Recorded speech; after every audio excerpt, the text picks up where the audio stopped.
including his constituency, he, like I, am determined to make sure this happens as an absolutely urgent priority. Total. Thank you, Mr. Speaker, and may I welcome the Minister and her friendly-faced team to the I also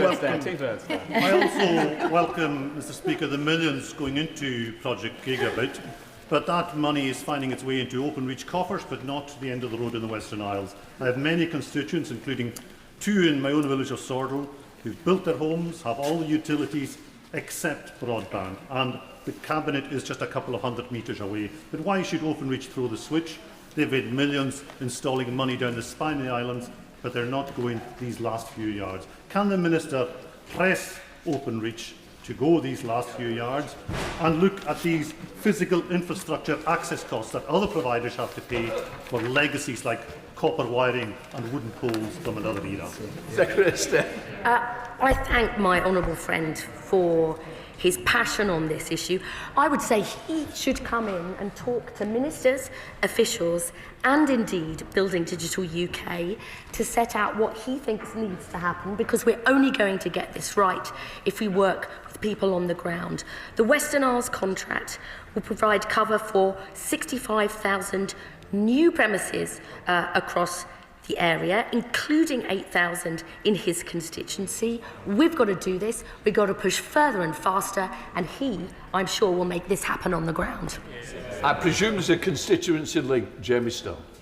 Thank you, Mr. Speaker. On behalf of my party, I welcome the Secretary of State to a place on the other side of the Highlands in the Royal Borough of Comity. It's an adjacent seat, Mr. Speaker. We have an appalling situation. I have an old lady with a heart condition who had no means of communication whatsoever for days on end. Could I ask the Secretary of State to have a word in the right ear to sort this desperate situation out? If he sends us the details, we will absolutely make this a top priority. As we build the country of a future in jobs and growth and transforming public services, we can't deliver for everybody in every part of the country unless they have the broadband coverage they need. As part of the 7 new contracts BDUK has signed this year, 3 are in Scotland. It's funding of, I believe it's £287 million. We want value for money. He wants to deliver for his constituents, and together we'll make it happen. Matt Turman. Question number 2, please, Mr. Speaker.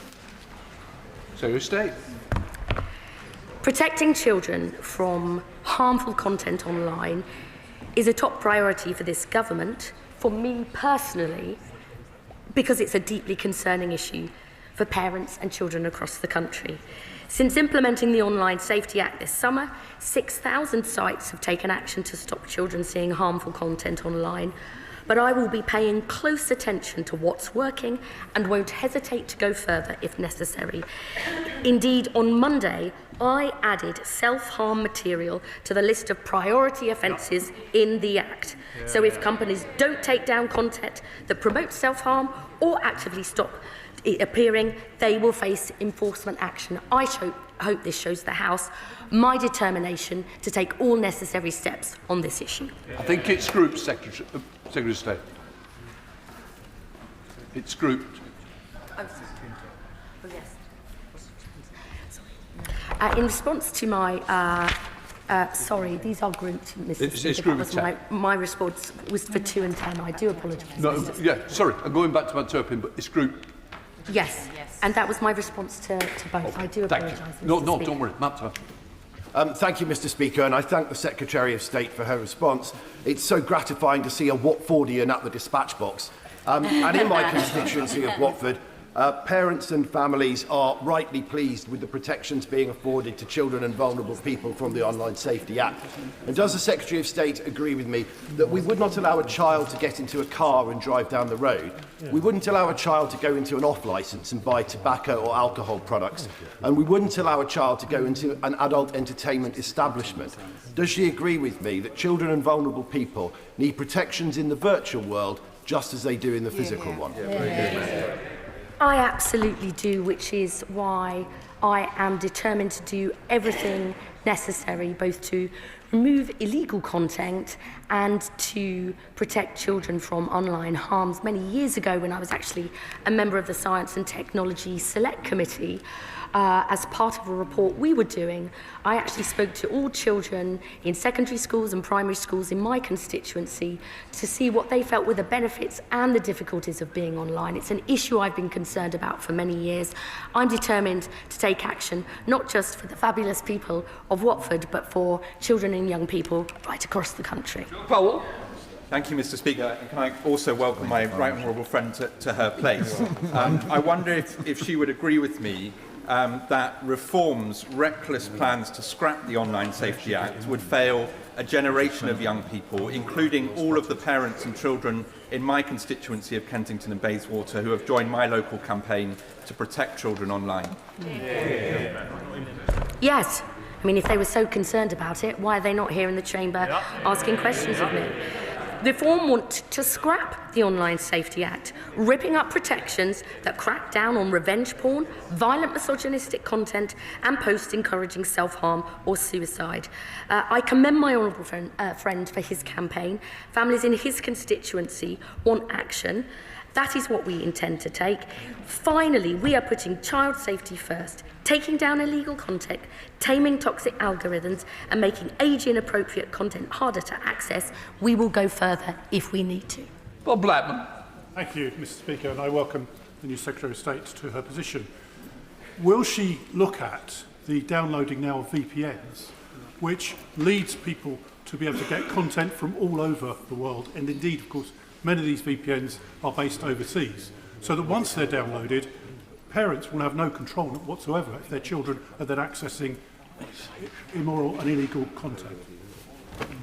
I thank the honourable member for his question. This issue, in the few days that I have been in post, has already been raised with me by a number of MPs and other organisations. I want to say to him, I will always be driven by evidence. I want to protect people's rights to privacy, but I want to make sure nothing is done that is going to put people at risk. So if he has evidence and wants to send that to me, I am more than happy to look at it because I want to take the action required. Vicky Slade. I've been contacted by many constituents worried about the implementation of the Act. For example, Emily, who's homeschooled and has ME, struggles to get access to things that help her learning and her rural isolation. Alexander says he's accessed gambling sites but can't access suicide prevention. So as we mark Suicide Prevention Day, how can we make sure that it's nuanced a little bit better? Hear, hear. I'm really glad the honourable lady has mentioned that today is World Suicide Day. It's such... Anyone who's experienced it with their family or friends or and in their constituency knows how devastating it can be. I think she raises a really important issue, which is that from my experience in my own constituency, children and young people really want to benefit from all the opportunities and learning, but sometimes it's difficult to get it right. It's a complex issue. I need to get into the details. This is a new Secretary of State, but I will always listen, and when the evidence is there, I hope to take the appropriate action. Dr Ben Spencer, Shadow Minister.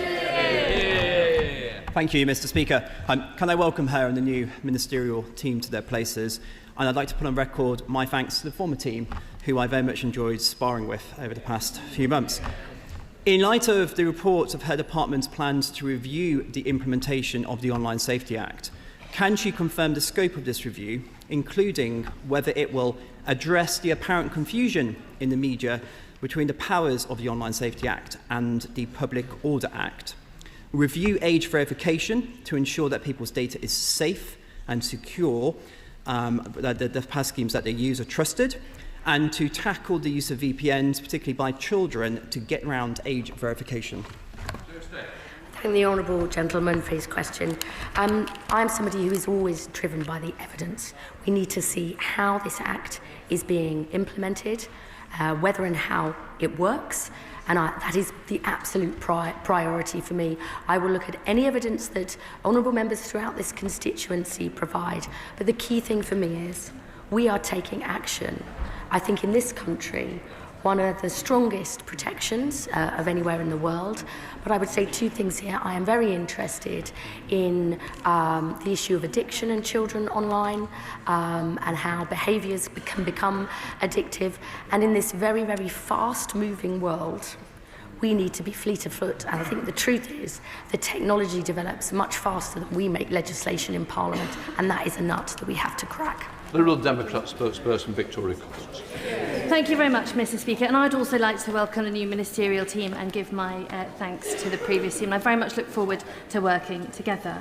Following the rollout of the Online Safety Act, evidence has shown that harmful content is still being algorithmically shown to young children, but also that AI technologies which have been linked to teenage deaths are not covered properly in the Online Safety Act, all while concerns have been raised around data protection and inappropriately age-gated educational content. We must get this Act right. So will the Secretary of State consider our calls for a digital Bill of Rights to set the standards to truly adapt to this era of technological change? Yeah. Thank the Honourable Lady for her question. We do need to adapt to this age of phenomenal technological developments. I have already had a discussion with the Chief Executive of Ofcom. I intend to meet with many organisations, including those who champion stronger protections for children online. She raises the critical issue. We need to protect people's privacy. We need to protect freedom of speech, but we need to make sure illegal content and harmful content for children is removed. And I will leave no stone unturned in delivering on that objective. Yeah. Lewis Cocky. Mr. Speaker. Secretary of State. Me again. New technology in the workplace can help companies become more productive and efficient, and it's also good for people, making workplaces more accessible so people can get work and stay in work. We're supporting companies in a number of ways, especially through our industrial strategy. And what I would say is we've seen some great examples of tech, particularly artificial intelligence, being adopted by UK firms ahead of their international peers. We want to do all we can to support companies in this area, and that's something I'm determined to take action on. Lewis Cocky. Speaker, let me welcome the Secretary of State to her place. Small businesses in my constituency of Broxbourne are vital to economic growth. Can the Minister tell me what her department is doing to ensure that small businesses can benefit from innovation and new technology?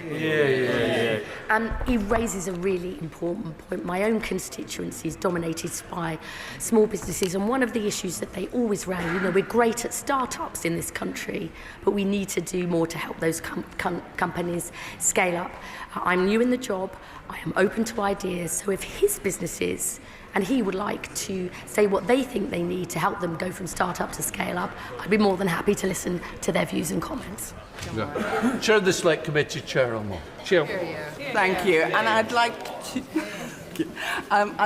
to thank the outgoing DSIP ministerial team for their engagement, as I congratulate the new team on succeeding to this important and inspiring brief.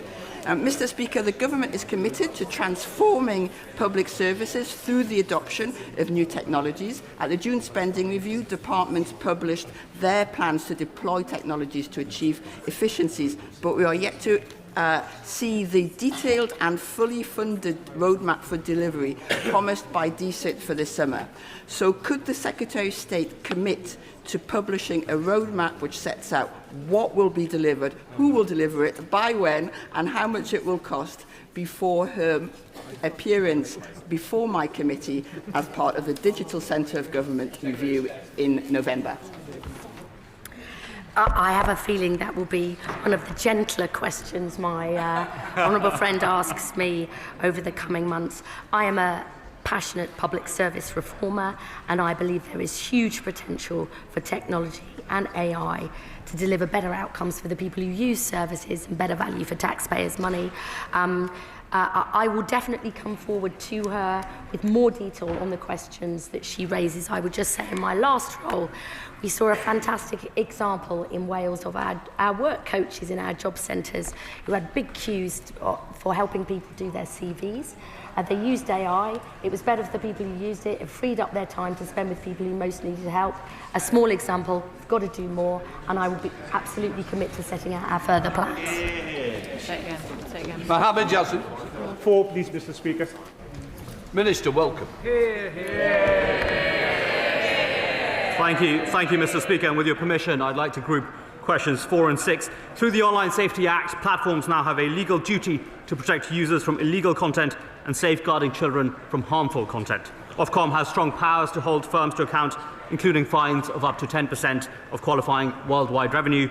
Ofcom has made clear it will act where platforms fall short, has already launched 12 investigations into suspected non-compliance. And can I just assure my honourable friends that we will continue to review this area carefully and won't hesitate to go further. Mohammed Yassin. Mr. Speaker, I welcome the Minister to his position. On World Suicide Prevention Day, I welcome the government's action requiring online platforms to proactively protect users from illegal and harmful content. But charities like the Molly Rose Foundation remains concerned whether major platforms are fully complying with UK regulations, especially around risk assessments. So what further steps is the Minister taking to ensure Ofcom enforces the law and responds adversely to any breaches? Can I firstly thank my honourable friend for an important and timely question. Important because I've been in the room with Ian Russell, the father of Molly Russell, and I have seen the tireless resilience with which he and the Molly Rose Foundation have campaigned to protect children online. In memory of cases, in particular, a timely question, because in memories of cases like Molly Russell's, suicide prevention must remain front and centre in our minds, which is precisely why, in the first week of this new ministerial team, the Secretary of State announced that self-harm content is now a priority offence. Ofcom has requested risk assessments from over 60 services, including smaller but high-risk platforms, and I know they're actively enforcing compliance as well. Patrick Hurley. Speaker, I'd like to welcome the Minister to his place. Yesterday, I sponsored a drop-in event here in Parliament with Parent Zone to highlight the Hit Pause campaign, which aims to teach people to recognise conspiracy theories and misinformation online. So does the Minister agree with me that while we can make online platforms more accountable in other ways, these kinds of initiatives should be widely available to help equip people with the means to protect themselves when the tech companies fail to take responsibility for the content that's on their platforms? To say how grateful I am for this chance to put on record that even when others have put their interests first, my honourable friend has always put Southport above everything. And I think in that he has inspired many of us across the House. Media literacy, which he brings up, includes critically evaluating information. It's a key skill in helping people be protected from harm online, and I know the technology companies play a crucial role. We welcome collaborative initiatives like Parent Zone's Hit Pause programme, and I encourage all platforms to continue and expand work to embed media literacy into their product design. Alan Mack. Thank you, Mr. Speaker. Thank you, Mr. Speaker. I welcome the Minister to his place. When it comes to holding tech companies accountable for using copyrighted material on their platforms without consent, his government's data bill let down our creative industries. His department's new working groups on AI and copyright include just one British tech firm alongside a host of foreign tech competitors. Will his government now give our tech sector and our creative industries the proper voice they deserve? Well, can I just firstly say that both our technology sector, our entrepreneurs and our creators are close to my heart, having spent most of my professional background prior to coming to this place in those contexts. We have consulted, we have listened, and we continue to listen. It's a new team, and so I know that across the board we will look closely at the evidence and make sure that we're backing both our entrepreneurs and our creators in this country. Gavin Robbins. Much, Mr. Speaker. Over the last 10 days in my constituency, there have been 5 incidents of the most appalling and violent acts by self-styled vigilante groups. In each case, they live stream on Facebook Live and on TikTok Live, and those videos disappear and they remain anonymous. There will, Mr. Speaker, be a criminal justice response, but can I ask the Minister to relook at the protections that are there for those who continue not only to abuse and act racistly in our society, but do so under the cloak of anonymity? Well, the honourable member raised an incredibly important point, and I'm sorry and disappointed to hear the initiatives, the instances he mentioned. This is an incredibly important thing, and so we will closely look at the evidence base, and if, under the codes of practice for illegal harm already published and implemented by Ofcom, there are found to be deficiencies in practice by any of the firms that he mentioned, we will, I'm sure, be taking appropriate action. We go to topical. Susan Murray. Question 1, Mr. Speaker. Secretary of State. Mr. Speaker, I'm delighted to join the Department for Science, Innovation and Technology. This is a crucial area for our country, providing opportunities for jobs, for work, and to improve our public services. And as Secretary of State, I'm getting to work straight away. As I've said, on Monday, I strengthened the law to add further protections from dangerous self-harm material online. So social media companies have to take action now, not just to remove this material, but prevent it from coming up in the first place, so that the internet can live up to its real potential as a place of opportunity where everyone can learn, connect and be creative, free from fear. Susan Murray. Can I also welcome the Right Honourable Member to her place? Mr. Speaker, the Right Honourable Member's predecessor warned that losing control of artificial general intelligence would be catastrophic, yet failed to deliver legislation to protect the public. Will the new Secretary of State deliver on the AI bill and ensure that the British people benefit from the advantages of AI without becoming its victims? I absolutely want to ensure that people, businesses, creatives throughout this country can benefit from the huge opportunities that technological developments and AI promise, but make sure that people are protected too. I am early in this job. I am listening carefully to all those involved, but wherever action is required, that is what I will do. Peter Lamb. Thank you, Mr. Speaker. Could I ask the Secretary of State what conversations have taken place with UKRI around supporting the development of new sustainable transport technologies, and how might this benefit constituencies such as mine of Crawley? I mean, my honourable friend, though, will know that the UK is a world leader in research and innovation. Over the spending review, we're delivering £86 billion for research and development. That is actually a record level. UKRI invests more than £300 million a year in transport innovation, with sustainability being a key focus. And that includes projects to develop new aviation fuel production technologies that could reduce emissions by up to 80%. There's more that we can do here. I know he's passionate about this issue, and either I or my ministers will be very happy to meet with him to talk more about what we can do. We now come to Shadow Secretary. Welcome her to a new position, Julie Lopez. Thank you, Mr. Speaker. I welcome the new Secretary of State to her place, and of course her stellar team. The Right Honourable Member for Edinburgh South is so hot that he snared 2 jobs from the guy who just fired him. As Tech Secretary, she replaces the Ozempic of Whitehall, who claimed his digital plan would shear £45 billion of fat from the government. By how much did it cut the civil service? Let me say to the honourable lady, I believe that using tech and AI to modernise our public services actually enables people who work in the public sector to spend more time on the things that they want, which is serving the users of public services, and less time filling out all the red tape and bureaucracy, much of it which was put in place by her government. Julia Lopez. I fully agree with her, but the number of civil servants has risen to a 20-year high under Labour. If somebody in the private sector led a reverse efficiency drive, they'd get sacked. Labour makes him business secretary. For a welfare meltdown, you get to be the Minister for the Future, and as AI screams for cheap electricity, the Prime Minister cannot sack his failing energy secretary. Why should the tech sector believe that this is a government of delivery? Because this... Because this government believes that science, technology and innovation are how this country will seize the opportunities of the future. And unlike members opposite, we're determined to deliver that change for people in every part of the country, no matter where they live, because our people are our best asset. We want to grow the economy, transform our publics, and sort out the mess that was left by members opposite. Ian Robertson. Thank you, Mr. Speaker. Too many of my constituents in Lichfield, Burntwood and the villages are struggling with appalling mobile signal. It's a problem we see across the country and it's often worse in rural areas. What steps is the ministerial team taking to ensure that the government's review of the mobile market leads to a faster rollout of 5G?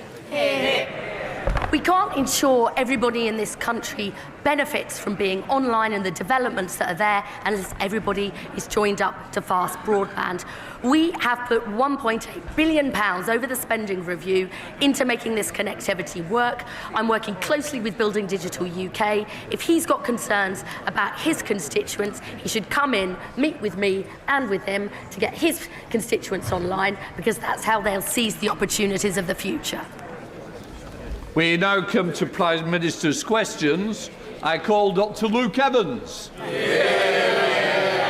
Number one, Mr. Speaker. Prime Minister.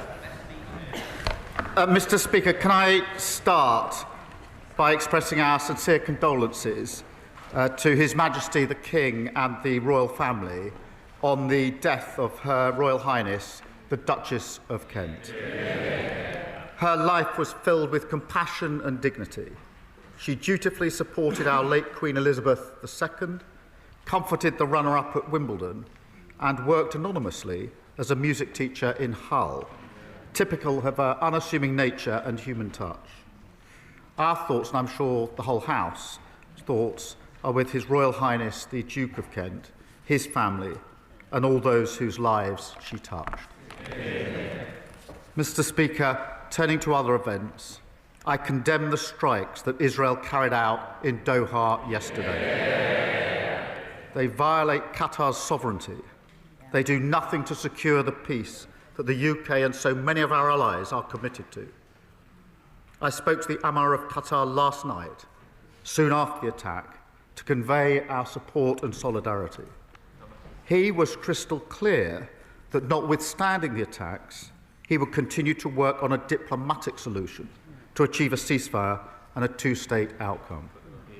He and I are on the same mind on this, Mr. Speaker. That is why I met President Abbas on Monday and why I will meet President Herzog later on today.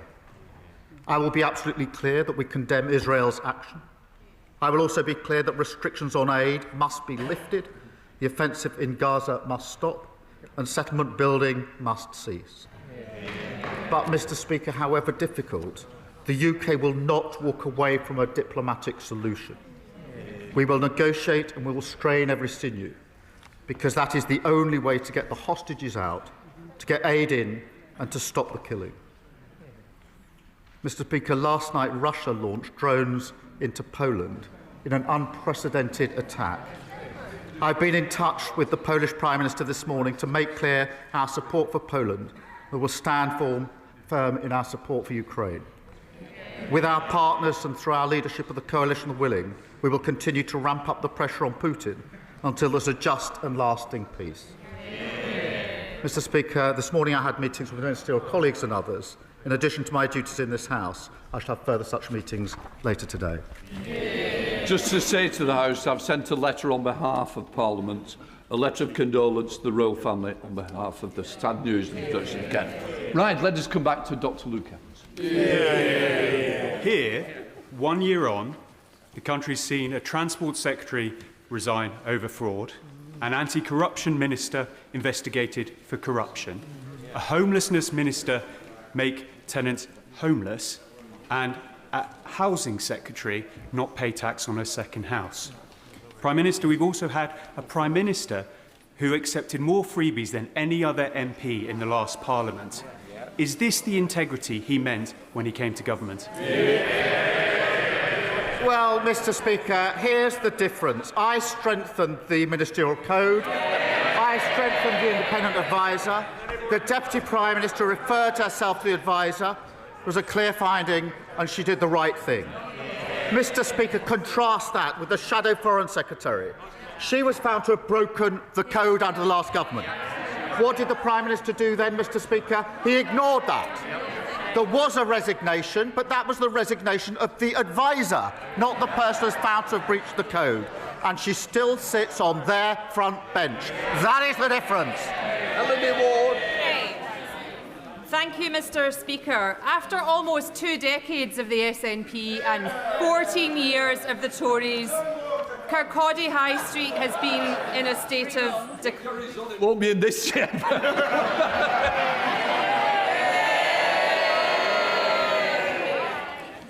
Thank you, Mr. Speaker. After almost 2 decades of the SNP and 14 years of the Tories, Kirkcaldy High Street has been in a state of decline.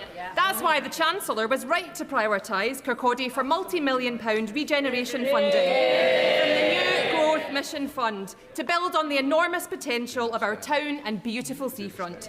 Does the Prime Minister agree that investment over decline is key to this Labour government, and will he ask the new Business Secretary to meet with me to discuss this funding? Well, I thank her for her question. She's been a tireless campaigner for investment into High Street. Mr. Speaker, I can give her good news because thanks to funding committed by the Chancellor and this Labour government, I can confirm today that, subject to business case approval, we will approve millions to transform Kirkcaldy's High Street and seafront. I will, of course, make sure she gets the meeting she wants with the Business Secretary. The SNP have squandered the potential of these high streets for 2 decades. Next year, people can vote for positive change with a Scottish Labour government. We come to the Leader of the Opposition, Kemi Bernard. Mr. Speaker, can I associate myself with the comments the Prime Minister made about the Duchess of Kent? She lived an exemplary life of public service and she will be very much missed. And I also agree with the Prime Minister, as should all of us in this House. We stand shoulder to shoulder with Poland and all our NATO allies against Putin's aggression. A NATO country has just had to defend itself against Russian drones. Now, more than ever, we need our ambassador to Washington fully focused on this issue and liaising closely with America. Does the Prime Minister have full confidence in Peter Mandelson? Mr. Speaker, let me start by saying the victims of Epstein are at the forefront of our minds. He was a despicable criminal who committed the most heinous crimes and destroyed the lives of so many women and girls. The ambassador has repeatedly expressed his deep regret for his association with him. He's right to do so. I have confidence in him, and he's playing an important role in the UK-US relationship. This is interesting, Mr. Speaker. He says the ambassador has expressed full regret, but the victims of the paedophile Jeffrey Epstein have called for Lord Mandelson to be sacked. And just so the House is aware, in 2019, Jeffrey Epstein was convicted of child prostitution and sex trafficking that took place between 2002 and 2005. That is the precise period which Lord Mandelson called Jeffrey Epstein his best pal. Absolutely. Was the Prime Minister aware of this intimate relationship when he appointed Lord Mandelson to be our ambassador in Washington? Mr. Speaker, as she and the House would expect, full due process was followed during this appointment, as it is with all ambassadors. The ambassador has repeatedly expressed his deep regret. He is right to do so. He's now playing an important part in the US-UK relationship. Kemi Bernard. Mr. Speaker, I asked the Prime Minister if he knew. The fact that he didn't answer indicates that he probably did know. I wasn't asking a question about process. I was asking a question about his judgment. The Daily Telegraph reports today that while Lord Mandelson was Business Secretary, he brokered a deal with Jeffrey Epstein while he was Business Secretary, and that this occurred after Epstein had been convicted of child sex offences. Given this new information, does the Prime Minister really think it is tenable for our ambassador to remain in post? Mr. Speaker, the relationship between the US and the UK is one of our foremost relationships, and I have confidence in the ambassador in the role that he is doing. Kemi Bernard. Mr. Speaker, I think it is embarrassing that the Prime Minister is still saying that he has confidence in a man who was brokering deals with convicted child sex offenders while sitting in government. That is a disgrace. This government has repeatedly refused to declare Lord Mandelson's full interests. And as part of the appointment, there will have been extensive government vetting, including details and timings of Peter Mandelson's dealings with Jeffrey Epstein. So will the Prime Minister publish all these documents, including those about his interests? Well, Mr. Speaker, as I say, full due process was gone through in relation to this appointment, as would be expected. As for the publication of documents, as she well knows, that's subject to a procedure which includes an independent element. Be subject to the usual procedure. The Prime Minister cannot answer any questions. That is not the behaviour of someone who has full confidence. The Ambassador should be in the White House talking about how we respond to an incursion into NATO airspace. Instead, he is giving interviews about himself to The Sun. This is a man who already had to be removed from cabinet twice, and now we learned that he was brokering billion-pound deals with Jeffrey Epstein while business secretary. I didn't get a proper answer. He's talking about process. This is not about process. This is about judgment. Just last week, I told him that he should sack his Deputy Prime Minister. They all cheered and congratulated themselves. She was gone 2 days later. His face too is broken, and he's got a totally new front bench. So I will ask him again, will he make sure that these documents are published, and will he actually instruct Peter Mandelson to publish all his correspondence with Jeffrey Epstein?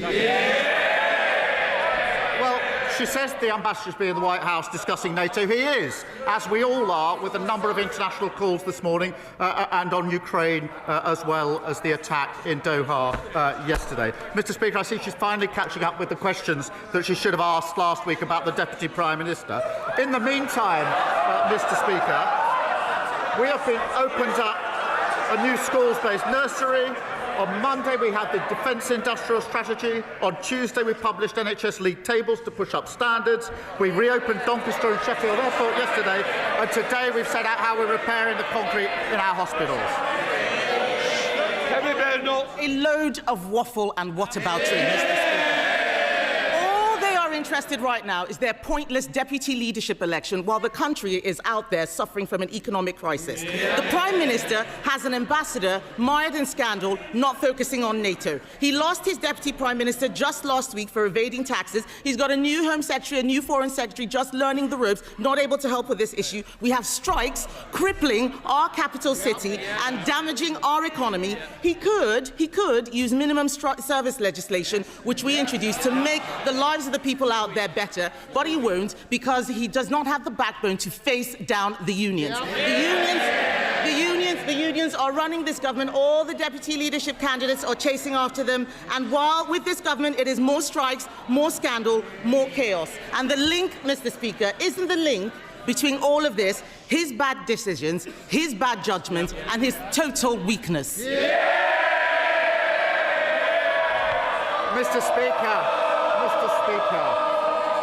Mr. Speaker, our Deputy Leader contest started this week and ends on the 25th of October. Their leadership contest has been going on for months and will continue for a very long time. And all this noise from the arsonists whilst we're putting out the fires that they left behind. Interest rates and waiting lists, Mr. Speaker, down. Wages, investment and deportations up. And now we're stepping up defence spending, creating new jobs, driving up standards in our NHS and rebuilding our crumbling schools and hospitals. This is a government of patriots fighting for working people. Tom Rutland. Thank you, Mr. Speaker. This Labour government is getting our NHS back on its feet with 20,000 fewer patients on waiting lists at my local trust since the election. But there is still more to do, including making it easier to see a GP. So can the Prime Minister set out how this government will give my constituents in East Worthing and Shoreham access to the healthcare that they deserve? Well, Mr. Speaker, I'm very pleased we've made progress on the NHS. We promised 2 million extra appointments in the first year of a Labour government. We've delivered not 2, not 3, but over 4 million extra appointments, with 2,000 extra GPs and clearing up the dangerous rack in our hospitals. The National League tables, Mr. Speaker, that we published this week will make sure that investment goes where it's needed most, and our 10-year health plan will see neighbourhood health centres in every community to treat patients closer to home. There's more to do, but we've made a lot of progress. Sir Ed Davey, Leader of the Liberal Democrats. Thank you, Mr. Speaker. Can I join the Prime Minister in sending our condolences to His Majesty and the royal family on the death of the Duchess of Kent? And can I echo the Prime Minister's condemnation of Netanyahu's attacks on Qatar? These are not the actions of a leader truly focused on getting hostages home, and I hope the Prime Minister will say that directly to President Herzog later today. On Suicide Prevention Day, Mr. Speaker, can I thank all working to prevent suicides, from professionals to charities like the Samaritans. Mr. Speaker, when I talk to parents of disabled children, there's one complaint about government that comes up time and again. All the hoops they must jump through, from EHCPs to the DWP to HMRC. Caring is exhausting enough without all the forms and rules that show no understanding of the realities of life as a carer. It's something Emily and I know well. It's something that our former Deputy Prime Minister brought attention to last week. So will the Prime Minister work with carers across this House to overhaul systems for family carers so government works much better for people looking after their loved ones?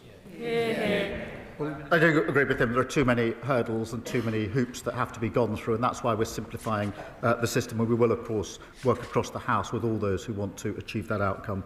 Can I also just thank those dealing with suicide prevention? I think probably everybody in this House knows someone who has taken their life, and it touches all of us, and we must do everything we can together to prevent suicide. Sir Ed Davey.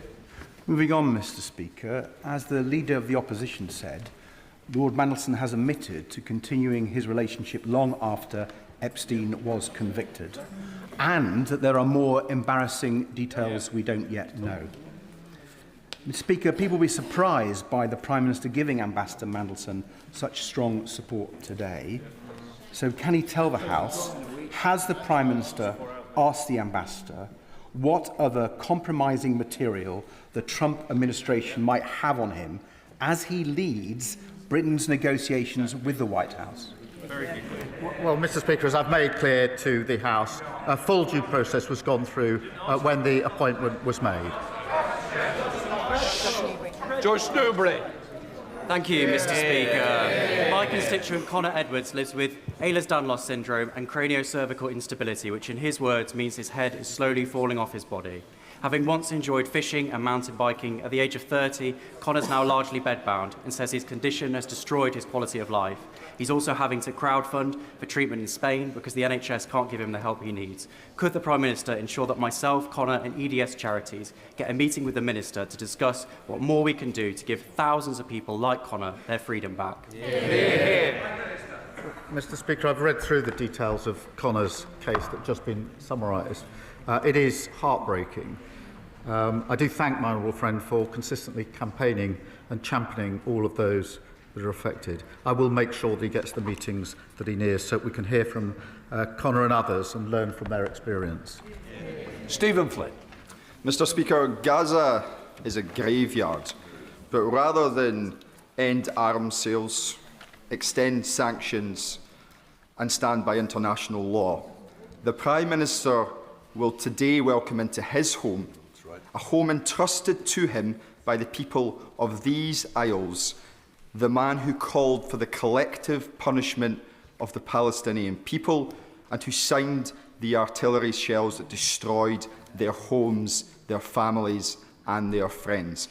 A man who will ignore every word the Prime Minister says.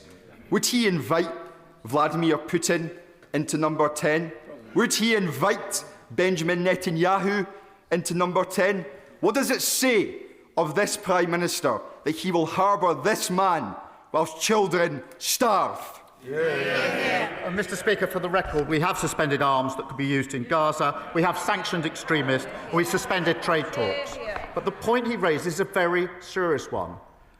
We all want an outcome that ensures peace, that the hostages get out, that aid gets in, and there's a two-state outcome. It is the only way we will get peace in a region that has suffered conflict for a very, very long time. I will not give up on diplomacy. That is the politics of students. Bill Esterson.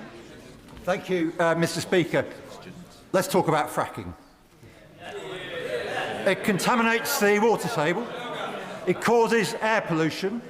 The test drilling in Lancashire led to earthquakes. So will the Prime Minister stand up to the climate deniers? Will he ban fracking once and for all? And does he agree that those who are backing it are supporting fracking stupid reform? Mr. Speaker, we will ban fracking for good. And let's be absolutely clear, the biggest risk to energy prices is staying hooked onto volatile international fossil fuel markets. And in stark contrast to reform, they're ignoring local communities, they're putting green jobs and investment at risk, and committing to higher bills by warning renewable companies not to invest. That is shocking. Simon Hall. Thank you, Mr. Speaker. A few short weeks ago, a constituent of mine died in a tragic fire at the Lady Bailey Residential Park in Winterbourne, Whitechurch. That was attended by 50 Dorset and Wiltshire firefighters and others. This summer alone, 900 grassland, woodland and crop fires have equalled the busiest year on record for that fire service. I extend my thanks to all of them for all that they do. He will be aware that rural funding is always an issue, and the funding of the delivery of rural services is always a challenge. Would he arrange for a meeting with the relevant minister in the Home Office for the senior officials at that fire service and me to meet to discuss the needs of our rural area to ensure that my constituents and those across the counties of Dorset and Wiltshire are kept as safe as they possibly can be? Can I say I'm very sorry to hear about the particular case that he raises, and I'm sure the thoughts of the whole House with the friends and family of the constituent that he's referenced. And our thoughts are actually with all of those affected, particularly farmers, and I want to join him in thanking our firefighters who've worked tirelessly to keep people safe. We have provided Dorset and Wiltshire Fire and Rescue Authority with an increased budget of almost £75 million, but I will make sure that he gets the meeting that he asks for to ensure that we can properly support our firefighters and protect our farmland. John Trickett. Thank you, sir. And this morning I spoke to the parents of a young man who's unemployed in my constituency. There are 20 people on the dole in my area for every job that's been advertised. Unemployment is a personal crisis and a social crisis. Will the Prime Minister join with me in reminding the House that unemployment is not a price worth paying, which the opposition party clearly believes? And will the Prime Minister indicate that he will break with the failed economic orthodoxy which suggests that such a thing is true? Mr. Speaker, I'm pleased that the employment rate is up, inactivity is down, and we've created over 380,000 jobs since we've been in power. Mr. Speaker, going further, as a proud Yorkshireman, he will know and he will welcome the reopening of Doncaster Sheffield Airport just yesterday, made possible by the decisions that we've made. That's a Labour mayor working with a Labour government to create jobs across the country. Mr. Speaker, 51 Israeli arms companies are exhibiting at the DSEI Arms Fair in London this week. Some of them even boast that their products are battle-tested. We all know what that means, used to kill men, women and children. So this government often asks us what more we expect them to do when it comes to Gaza. Here's one.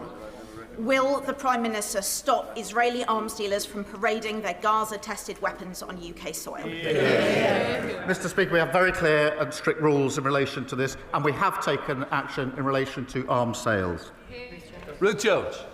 Thank you, Mr. Speaker. And can I thank the Prime Minister for his sympathy and words of condolence regarding the sudden and untimely death of Hebyn David, our Welsh member of the Senedd for Caerphilly. His contributions over the last 18 years as a councillor and a member of the Senedd since 2016 were always relevant, witty and incisive. And our thoughts are with his partner and his family. Now, Drone Evolution is a manufacturer based in Caerphilly, and Airbus and Newport West are just two of the companies that will benefit from Labour's investment in defence. So can I welcome this new defence industrial strategy and ask the Prime Minister to update the House on how the new defence growth zones will create more jobs across Wales and beyond? Well, Mr. Speaker, Heaven was a proud Welshman and champion for Caerphilly, and we send our love and support to his partner Vicky, his daughters, to his family and his friends. Wales does have a thriving defence sector, and I'm delighted it will host one of our new defence growth zones. That's investing £250 million to make defence an engine for jobs and growth across the United Kingdom. That's what you get, Mr. Speaker, when you have a Labour government in both Cardiff and Westminster working together to deliver for Wales. Andrew Rossendale. Mr. Speaker, sir, my local borough commander in Romford tells me how much valuable police time is being wasted investigating trivial social media posts and non-crime hate incidents. Shouldn't the police be patrolling our streets rather than moderating the internet, Mr. Speaker? So, will the Prime Minister commit to urgently updating the Public Order Act to reflect the realities of the digital age so that our police are focused on tackling real crime and upholding freedom of speech rather than suppressing it? Well, Mr. Speaker, I've been clear on a number of occasions. I do want the police to concentrate on serious crime and on crime that matters most to our communities in each of our constituencies. I've said that before and I'll say it again today. Adam Jogi. Thank you very much, Mr. People in Crackley and Bradwell and right across Newcastle under Lyme are sick and tired of antisocial behaviour going untackled. I welcome the government's commitment to taking back our streets, but we need action. So will he join me in urging the Conservative Police Commissioner in Staffordshire to use the resources that he's been given to support our local police and to finally get a grip so my constituents can live their lives free of hassle and, most importantly, safely? Well, Mr. Speaker, the party opposite decimated neighbourhood policing. People should feel safe in their communities, and that's exactly why I've committed to putting 13,000 additional police personnel back in our town centres and communities. That means, Mr. Speaker, there'll be a named police officer in every community armed with tough new respect orders to break up antisocial behaviour. And these powers are contained in our crime and policing bill, which the party opposite and Reform voted against. Mark Richard. His Majesty's Prison Stoke Heath in Shropshire has seen 6 deaths in custody in less than 2 years. That is above the national average. Will the Prime Minister join me in calling upon the Ministry of Justice to ensure that there are enough resources and the right governance is in place at Stoke Heath? The Secretary of State for Justice will look into this and take up the suggestion, and I'll arrange for a meeting as soon as possible. Simon Offer. Thank you, Mr. Speaker. Vaccinations were invented in Berkeley, in my constituency, 230 years ago, and as a GP, I have jabbed literally thousands of children and adults. Would the Prime Minister update the House about our new rollout of chickenpox vaccinations, which will further protect our children? And would he also agree with me to condemn other political parties that give platforms for people who spread false rumours about vaccination? Well, my honourable friend speaks with great authority, and I'm proud that Labour are protecting 500,000 children by rolling out the chickenpox vaccines. In stark contrast, the man who wrote Reform's health policy has made shocking and baseless claims that vaccines are linked to cancer. And that's been endorsed by Reform leader. They laugh at it. These dangerous conspiracies cost lives, and it shows that Reform can't be trusted with our NHS. Charlotte Key. Thank you, Mr. Speaker. Seneca Solar Farm, which runs through my constituency, was given permission by this government, and there are more solar farm applications in the pipeline. My constituents are concerned that these are being made without a land use framework, which would have provided reassurances that the competing demands for land are balanced effectively. Will the Prime Minister make a commitment to give the land use framework statutory weight to ensure that land is used strategically to get the best for new, clean, renewable energy, which genuinely benefits communities and for farmers, nature, water and housing. Mr. Speaker, it is important that we move to renewables in order to have energy independence and to keep our bills down, and this will benefit lots of communities, including her own. I do want to reassure her constituents that we will, of course, follow process and that they will always have a say in any decisions that we make. David Pinto-Tyczynski.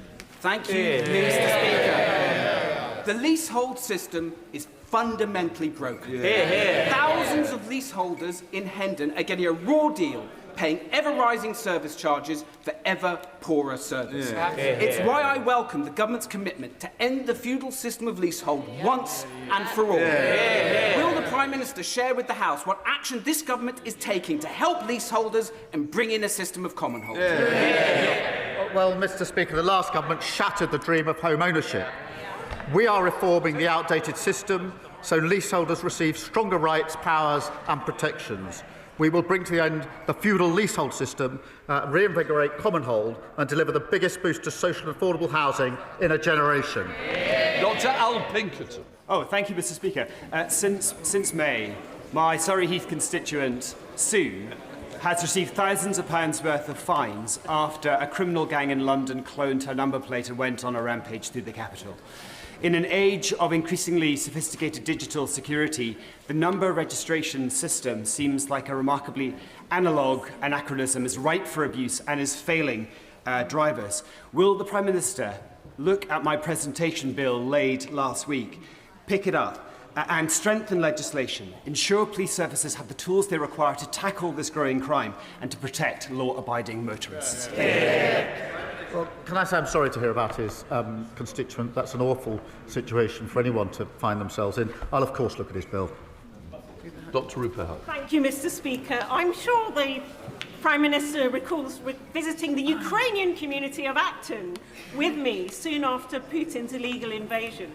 They still fondly do, and they wanted me to ask him next week at Trump's state visit, can he harness his unique role with US influence and the coalition of the willing in Europe to the max and redouble all efforts to find a just peace with security guarantees for them and war crimes punished so that we can end this war that's gone on far too long? I do recall the visit. It was extremely good and very welcoming.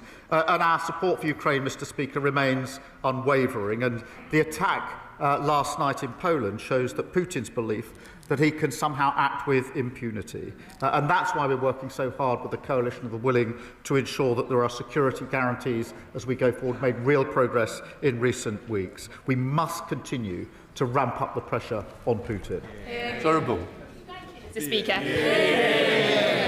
Today is the 10th annual Back British Farming Day. And given the Prime Minister is so keen on resets in recent weeks, will he reset his relationship with our farmers and reverse the family farm tax? Well, Mr. Speaker, let me tell you what we're doing. We're working with the former president of the National Farmers Union, Baroness Minette Batters, to review farm profitability. Mr. Speaker, this is the key issue. We are delivering the 25-year farming roadmap, and of course we've struck a deal with the EU, which is of great benefit to farmers, which of course they all say they will reverse. Mr. Speaker, that's on top of the £5 billion that we put into farming in our last budget. Final question, Liz Twist. Thank you. Thank you, Mr. Speaker. Today is World Suicide Prevention Day. It can be scary to talk about suicide, but we need to. So many of our constituents will know or love someone who has taken their own life, or they may have suicidal thoughts themselves. But suicide is not inevitable, it's preventable, and everyone has a role to play in saving lives. So will the Prime Minister reaffirm this government's commitment to preventing deaths by suicide and say how the government is tackling this vital issue? Mr. Speaker, can I start by thanking her and paying tribute to her for her work as my PPS for the last 14 months. She has worked tirelessly with huge commitment and respect across the whole of this House. In relation to suicide prevention, I think this is something that matters to everybody in this House. I will reaffirm our commitment, and I'll work across the House with all members to deal with suicide prevention. We'll let the front benches change over.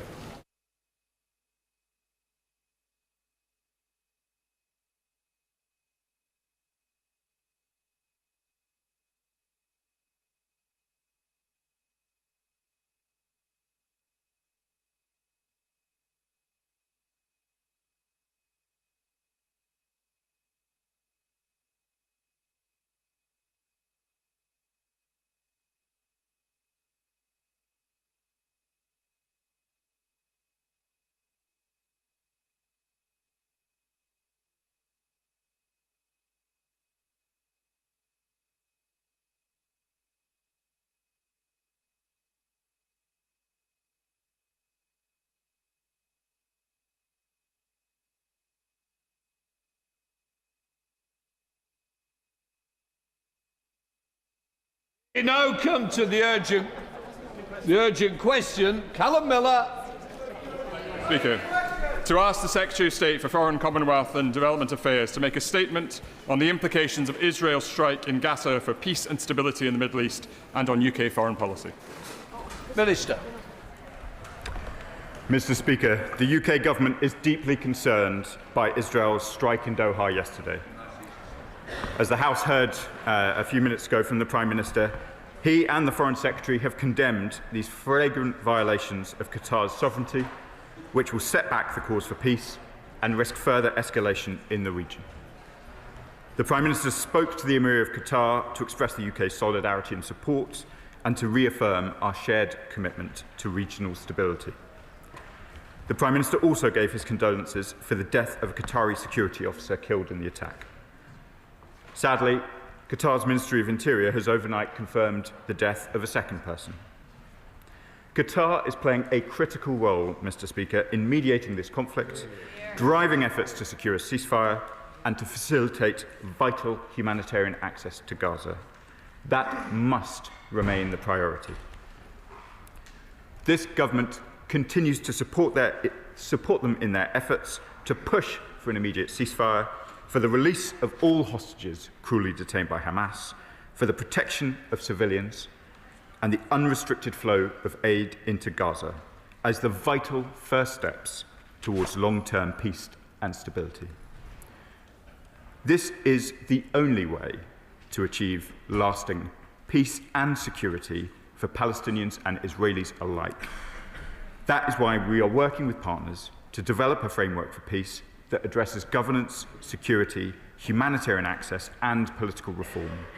Negotiation, not more violence, is the way to achieve that. We are actively working together with our international partners, including the G7 and the UN Security Council, to coordinate efforts aimed at de-escalation and reiterate our full support for the sovereignty of Qatar. Earlier this week, the Prime Minister met with President Abbas to discuss the intolerable situation in Gaza, the need for an urgent solution to end horrific suffering and famine, and the Palestinian Authority's reform agenda, vital for a two-state solution. Today, Mr. Speaker, the Prime Minister will meet President Herzog of Israel and reiterate the UK's grave concern following yesterday's strikes, and reiterate that man-made famine in Gaza must end and the renewed offensive in Gaza must not happen. We will continue to push for a political resolution to end this conflict and strive towards a lasting peace. Callum Miller. Thank you, Mr. Speaker, for granting this application for an urgent question, and I'm grateful to the Minister for his statement. Last night's Israeli strikes against Hamas officials in Gaza heralded a new and grave escalation in this terrible conflict. Prime Minister Netanyahu's willingness to strike Doha will undermine efforts to secure the release of the hostages still held in Hamas captivity and set back the path to a desperately needed ceasefire. Liberal Democrats have called for more diplomatic pressure to be placed on Hamas by the Qataris, including with the threat to exile Hamas's leadership from Doha unless we see the immediate and unconditional release of the remaining hostages. That is the kind of diplomatic pressure which must be brought to bear. Instead, the Israeli government has chosen a path which even President Trump Netanyahu's biggest cheerleader, appears appalled by. And let me be clear, Liberal Democrats support the right of the State of Israel to exist and its right, like all nations, to defend itself. Yet Israel has obligations under international law and duties to its allies, both of which it has breached.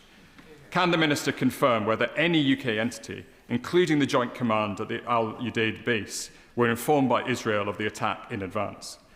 Can the Minister confirm that, in addition to what he's already said, that in his meeting with President Herzog today, the Prime Minister will condemn yesterday's attack in the strongest possible terms and make clear that the UK views this as a flagrant breach of international law? Last night's strikes are, of course, inseparable for the ongoing humanitarian catastrophe in Gaza. They further eroded our collective hope for an end to the suffering of both Gazans and the hostages. And so it is time for meaningful action by this government. Will the Minister confirm that the UK will take the steps necessary today to end the export of F-35 parts to Israel? And in light of the further egregious breaches of international law directed by Netanyahu overnight, will he confirm that President Netanyahu will be sanctioned? Mr. Speaker, as you would expect, I won't be commenting on sanctions from the dispatch box, as is our usual practice. The Prime Minister has set out to this House his intentions for his meeting with President Herzog later. I can confirm that the Foreign Secretary met with President Herzog this morning and raised these points among a range of others, including the urgent need both to ensure aid into Gaza, but for further Israeli support to British efforts to medically evacuate injured children and fully funded scholarships to the UK. Thornbury, Chair of the Select Committee. Thank you very much, Mr. Speaker. What happened overnight illustrates a problem, a huge problem, that the new Foreign Secretary is going to need to deal with, and I'm pleased that the Minister will ably be helping her. But the problem is this. There is an emboldened far-right Israeli government who believe that they can do whatever they like and there won't be any consequences. That's right. Yeah, and on the other hand, we have a country like Qatar who is genuinely working towards peace. I know the Minister has met the ministers. I have met them too. They couldn't be more sincere in the efforts that they're making, and they get bombed for their efforts. The question really is, for the new Foreign Secretary, is how can we make sure that we aren't just bystanders and are actually playing an active role in dealing with this issue? And in what way will the Prime Minister be able to convey such a message to President Herzog this afternoon? I thank my right honourable friend for the question.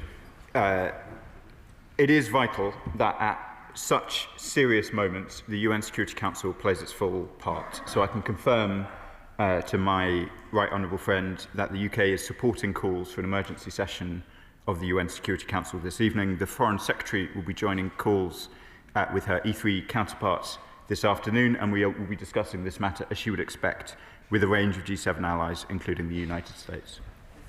We come to Shadow Foreign Secretary Dame Priti Patel. This is clearly a very, very serious moment for the Middle East, and no one in this House wants to see a spiral of escalation of hostilities. Israel and Qatar are both important and value strategic partnerships for the partners for the United Kingdom, and we value and recognise the extensive efforts by the Qatari government to secure the release of hostages and their work towards securing a ceasefire. It is tragic, as the Minister has already highlighted, that security guards were killed in this attack. But I think, Mr. Speaker, there are some fundamental issues here, and many of these points have been made from the dispatch box time and time again, that this is a moment for our country. Britain must contribute to and provide the British expertise that is necessary when it comes to the conflict resolution and support strong regional initiatives, including backing Qatar and the Qataris when it comes to releasing the hostages, but also achieving a ceasefire. On top of that, of course, we have to be working with our allies in the United States. And looking ahead to next week with the visit from President Trump, this is a crucial, crucial moment. And there can be no equivocation anymore as this issue just continues to inflict the region day after day after day. Mr. Speaker, it's also true that we certainly should not be mourning those Hamas leaders who have been killed. They have held innocent hostages in terrorist captivity for over 700 days, and they were responsible for the atrocities of the 7th of October 2023, which also killed British nationals. In recent months, Israel has been removing terrorist actors across the Middle East, the leadership of the Houthis, Hezbollah, and malign individuals in the Iranian regime too. Now, of course, that does also mean that our government must play a strong role and stand firm when it comes to degrading Iran's nuclear capabilities and that malign influence in the region. So, recognising the sensitivity of the situation in the Gulf, can the Minister confirm what actions he and the FCDO will undertake to stabilise efforts to secure the release of the hostages? What proactive steps are being taken to degrade Hamas and their capabilities? And of course, how do we work constructively with our partners in the region to drive the right outcomes, including a ceasefire? I thank the Right Honourable Lady for the important questions. I can commit that the British Government is fully committed to efforts with our Gulf partners, with our partners across the G7, to try and ensure that the negotiations currently ongoing come to the conclusions that we wish to see. Those are conclusions both in the short term. We have long repudiated Hamas's hostage-taking. The hostages need to be released immediately, as must humanitarian aid get into Gaza. But as I said in response to the Honourable Gentleman's question, there are also other questions about governance and security and the long-term prospects for a Gaza, a West Bank, a state of Palestine and a state of Israel living side by side, and we are fully engaged in that diplomacy, as she would expect. On the wider questions which she points to of fragility in the region, she will be familiar with the decisions that we took in relation to snapback. I imagine we'll return to discuss Iran in greater detail at some point in the future. I'm conscious that there were developments over recess. We have triggered snapback, and we will continue to return to the House to discuss the threat of Iran's nuclear programme. Abdul Mohammed. Thank you, Mr. Speaker. The longer Israel is allowed to act like a rogue state, bombing sovereign countries with impunity and expanding its war in the Middle East, the weaker our words look. Gaza, Lebanon, Yemen, Iran, Syria, Tunisian soil, and now Qatar. Why are we meeting Israel's President Herzog today when his own words and those of Netanyahu show a complete disregard for international humanitarian law? Mr. Speaker, I'd like to pay tribute to the work of my honourable friend on a whole range of questions, including efforts currently underway to try and ensure the successful evacuation of vulnerable people from Gaza. It is important that we raise our concerns directly with the Israeli government, both in order to try and contribute towards a diplomatic process, but also to try and secure the practical and tangible help required to get people out of Gaza. The British Foreign Office cannot, on its own, secure the speedy departure of those we wish to see. Andrew Mitchell. Mr. Speaker, do not the events of yesterday underline the critical need to secure a ceasefire, but above all, to move into a political process? And will the Minister commit? We're all very pleased to see that the Minister continues in his role following the reshuffle. Will he commit to try and build on the important work that has been done by Egypt, Turkey, Qatar and Saudi Arabia to affect that peace process? All of them have underlined that there is no place for Hamas in Gaza or anywhere else in government following the events that have taken place. Mr. Speaker, I'm grateful for the kindness of the Right Honourable Gentleman's words and those I heard from behind me as well. I am continuing in my role and will look forward to returning to this House in the usual way. He is right to emphasise the importance not just of the statements and words of the UK and our Western allies, but the very important commitments that have been made particularly in July, but since as well, by Qatar, Egypt, Turkey and a range of other states who have a real role to play in both mediating the immediate pressures and trying to end up in, as he says, the more permanent ceasefire that we want to see. Florence Eshelman. Thank you, Mr. Speaker, and I thank the Minister for outlining the strongest condemnation of the attacks and a blatant disregard for Qatar's sovereignty.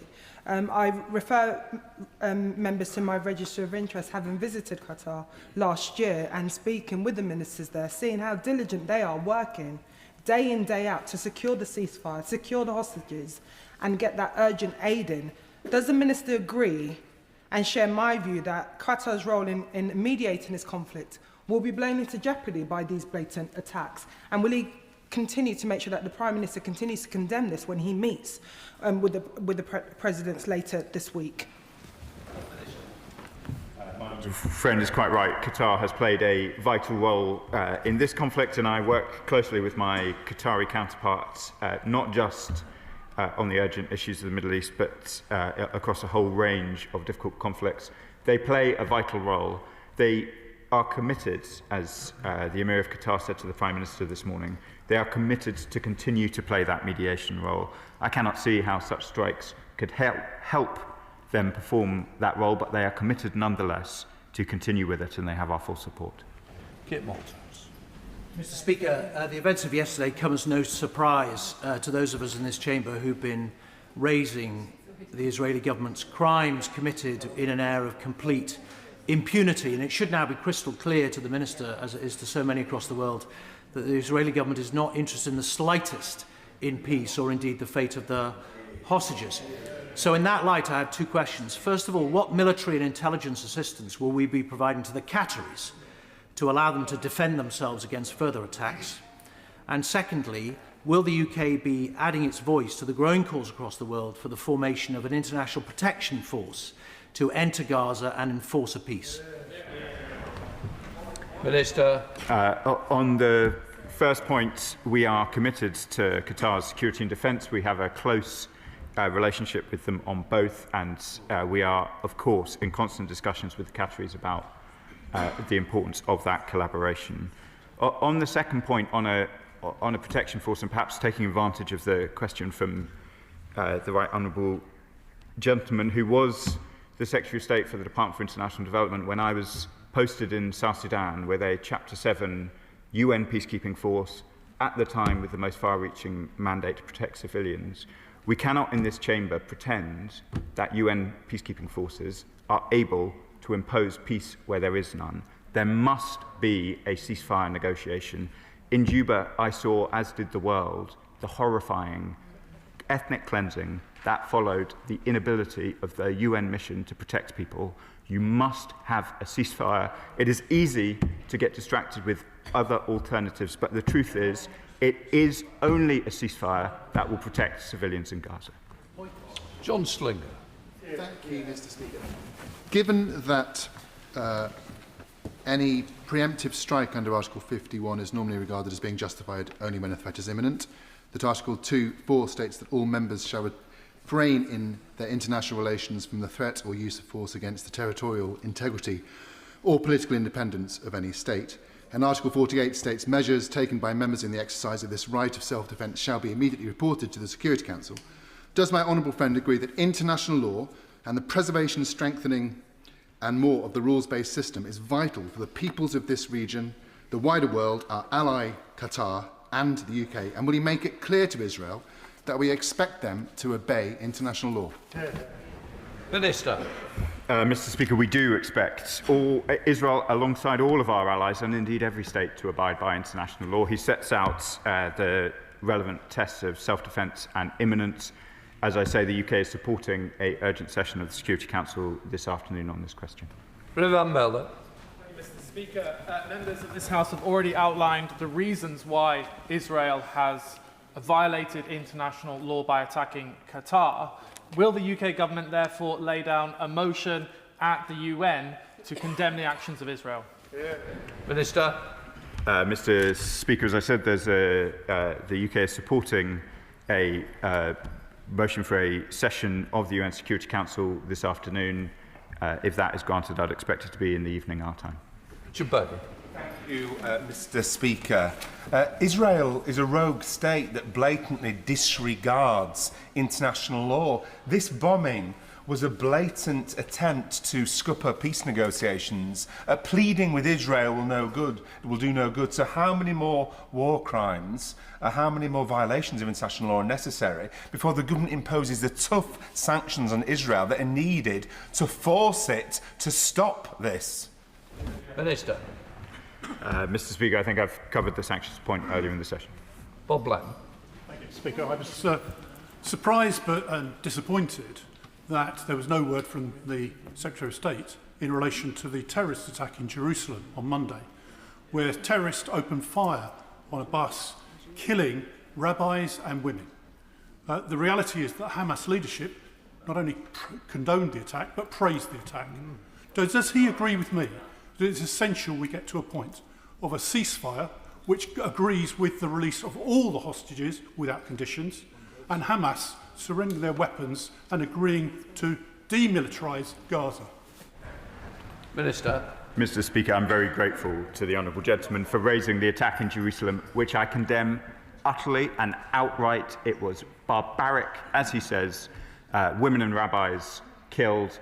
The UK has no truck with it. We condemn it outright, just as we condemn all such activities by Hamas, the taking of hostages, October the 7th, and the long litany of terrorist attacks which they are responsible for and glorifying. Mohammed Jassim.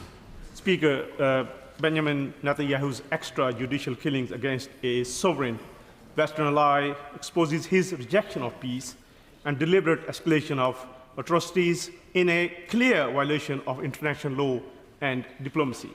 He has destroyed the peace talks and acts with impunity. The UK government has rightly condemned these actions, but when will it uphold international law, call out the Israeli Prime Minister as a warmonger and perpetrator of genocide, and end arms sales to Israel and impose the severe sanctions his conduct demands? Mr. Speaker, the Prime Minister set out some of what our government has done in relation to suspensions of arms sales and sanctions on extremist figures in the Israeli government, and I won't belabour the point here. I would simply say on peace talks, the Emir of Qatar is clear. They will continue in their mediation role. We should not count out peace talks while the Qataris themselves, rightly, continue to try and push them forwards. Brendan O'Hara. Thank you, Mr. Speaker. Israel's bombing of Doha was the action of a state which knows it can act with complete impunity. Once again, the Netanyahu regime has shown that international law simply does not apply to them. And for so long as this government ignores the overwhelming evidence of the genocide in Gaza, so it can profit from the sales of weapons to Israel, that situation will continue. So could the Minister tell us, unless of course this is just another example of the performative condemnation we've seen so often from this government, what exactly will the consequences be for Israel for this egregious attack on Qatar? Minister. Mr. Speaker, I've set out some of the steps that we are taking in relation to this strike, including supporting an emergency session of the UN Security Council, discussing with our allies, including the E3, which the Foreign Secretary will be doing shortly. I wouldn't wish to be drawn further as we discuss this very important incident with our allies. I would just take issue with the honourable gentleman's characterisation. The conflict in Gaza is not a question that relates primarily with UK arms. We are a tiny supplier of residual arms. We have suspended all of those arms that could be used in Gaza. There are other states with much fuller arms relationships. The honourable gentleman says 15%, when in fact he means 15% of components of the total F-35 supply, not the less than 1%, which is the truth about the total supply to Israel. Stella Creasy. Thank you, Mr. Speaker. The Minister is absolutely right to call for a session at the United Nations. Nobody can think that attacking the people trying to broker peace is going to lead to a ceasefire.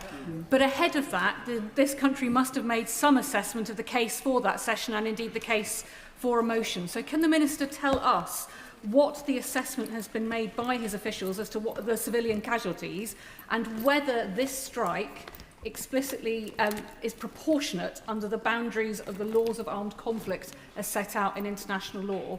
If we go to the UN, what is the case that we will be making? Good. Minister. Mr. Speaker, I wouldn't want to be drawn on a casualty tally from the UK. Qatar has, as I set out in my response, been quite clear about their own assessments, and these things tend to develop in the immediate aftermath of a strike, so I won't be drawn on casualties or the numbers of people struck. Qatar, quite rightly, will release that information when they are available. My honourable friend asks about what are the international law tests against which this strike must be judged. They are self-defence and imminence. and in any session of the UN Security Council. Those are the tests that we would expect Israel to be able to satisfy. Sir Julian. Mr. Speaker, it's not only on this issue, but on many other issues that Qatar, as well as Saudi and other Middle East nations, have developed a real niche and leadership in mediation and conflict resolution. Would the Minister look at our own conflict resolution unit and resources and spend, and now double down on how we are working with the Qataris on all of their mediation efforts? Minister. I thank the honourable gentleman for his question, which is an important one. The strength of our relationship with Qatar on conflict mediation and our own capabilities are a very important area of work. I myself was a negotiator in the Foreign Office, understand deeply how important it is, as of course was our National Security Advisor. I have been due a further discussion with my Qatari ministerial counterpart. It regrettably is continually delayed by events in the region, but we hope to have it soon. Abdul Khan. Thank you, Mr. Speaker. Qatar is an ally and a key negotiator and mediator in a Gaza ceasefire talks, committing atrocities in Gaza, illegal settlements in West Bank, marching into Syria, attacking Lebanon, Iran, Yemen, and now Qatar. This Israeli government has proven itself to be a rogue ally to us and a dangerous neighbor. Minister, at what point does the UK draw a line in the sand and call out this Israeli government for what it is, a danger to peace in the Middle East? Minister. I thank my honourable friend for his long commitment on these issues. I think he has heard my condemnation and that of the previous Foreign Secretary, the current Foreign Secretary and the Prime Minister of many of the Israeli government's actions in relation to Gaza and the West Bank and indeed elsewhere. Where we disagree with the Israeli government, we are clear and forceful in saying so. Charlie Maynell. Mr. Speaker, given Israel continues to act with impunity, what new levers will our government use within its power to take action such as travel and trade and putting restrictions on those, air and sea delivery, given that land delivery of aid is so appalling, and again, the F-35, we are breaching international humanitarian laws. Can we please stop doing so? Minister. Mr. Speaker, I don't like to get ahead of the courts on the question of F-35. There was extensive legal argumentation in the Al-Haq case, which did not find in the way the honourable gentleman suggests. On the question of air and sea access to Gaza, both methods have been tried. The UK supported airdrops alongside our Jordanian partners over the summer. Such was our desperation in order to try and get aid into the Strip. But we cannot escape the fact, Mr. Speaker, that airdrops are at best a pinprick in the overall scale of need. There is an aid operation which works, has a track record, and that is the United Nations operation that was operated. Sea was also tried, particularly under the late period of President Biden. It was not found to be an effective mechanism to get aid in. Where we can get aid, even if it is small, we will do so, Mr. Speaker, but I cannot pretend from this dispatch box that any alternate methods other than the land routes and UN support can reach the scale of need that is required. Thank you, Mr. Speaker. I'm pleased to see the Minister back at the dispatch box, so whether he's equally as pleased to come back here once again to answer questions about the illegal actions of the Israeli government. Look, we've had a situation here where one of our allies has unlawfully attacked another of our allies. Given we are standing quite rightly with the Qataris in their particular situation, isn't it time we accepted that because of the actions in Doha and also their continued starvation and murder of innocent civilians in Gaza, that we recognise that this right-wing Israeli government and this extreme right-wing Israeli Prime Minister are no longer allies of ours? Prime Minister. Mr. Speaker, I thank my honourable friend for his kind words about my reappointment.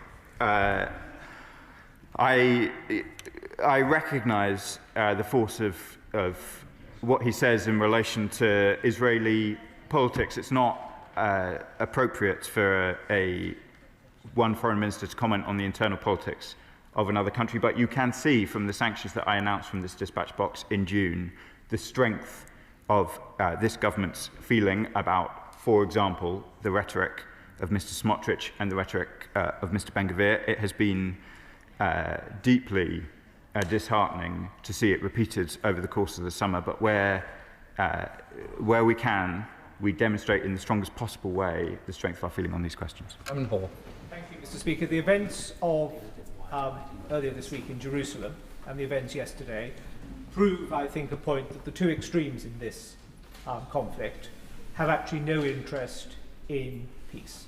Hamas benefits from the violence, and the right wing of the Israeli government also profit as they seek to expand the territory and to subject the Palestinian people. I agree entirely with my right honourable friend from North West Hampshire, and I just wanted to amplify the points that he made. Given the fact that Trump and the American administration now appears to be as annoyed with Israel as the rest of the world following yesterday's events, is it now not time to call Israel's bluff through the United Nations to seek the engagement of blue helmets or some similar force to say we have got as an international community people on the ground. Don't you dare fire into that area. Let us now trigger a talk for peace.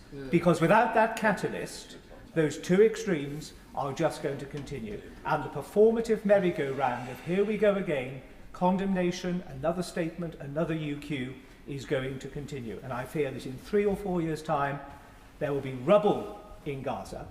Israel will be even more of a rogue government, but we will be no further forward. Minister. I thank the right honourable gentleman for the question. He is absolutely right about the risks in Gaza. We have seen that rubble grow.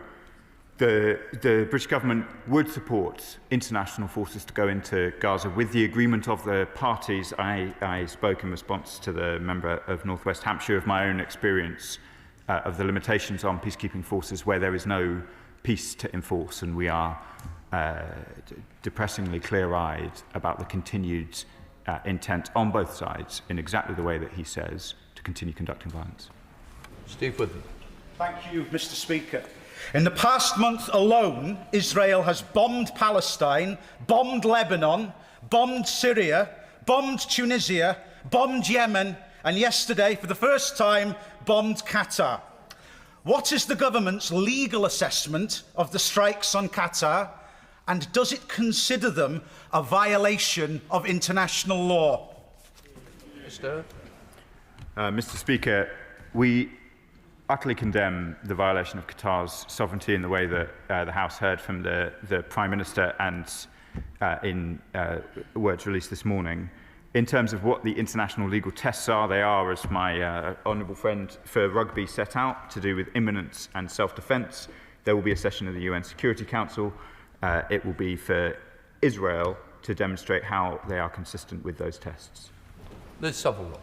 And about it, to the day of all days, after an illegal attack on peace brokers Qatar, it is shocking to see the UK put out the red carpet for President Herzog, who's dehumanised Palestinian suffering and incited violence against civilians.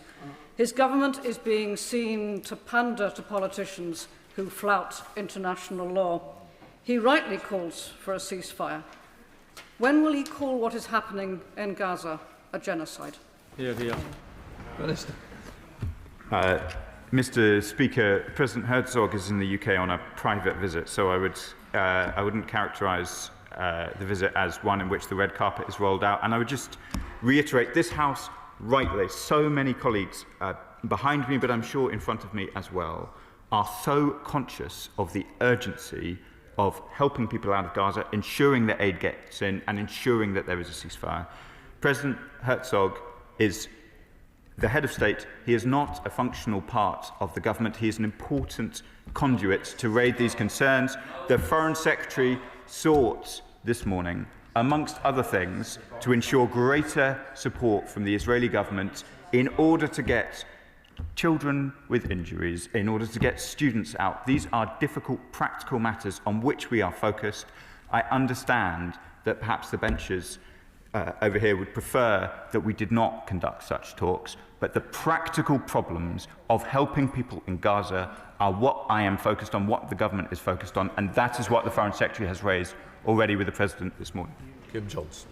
Thank you, Mr. Speaker. This morning on Radio 4, an Israeli politician, Fleur Hassan Nahum, offered no apology for the Israeli attacks on Qatar and could not explain what makes Israel exempt from international law and acting with impunity. So how does the Minister justify the genocidal comments of President Herzog?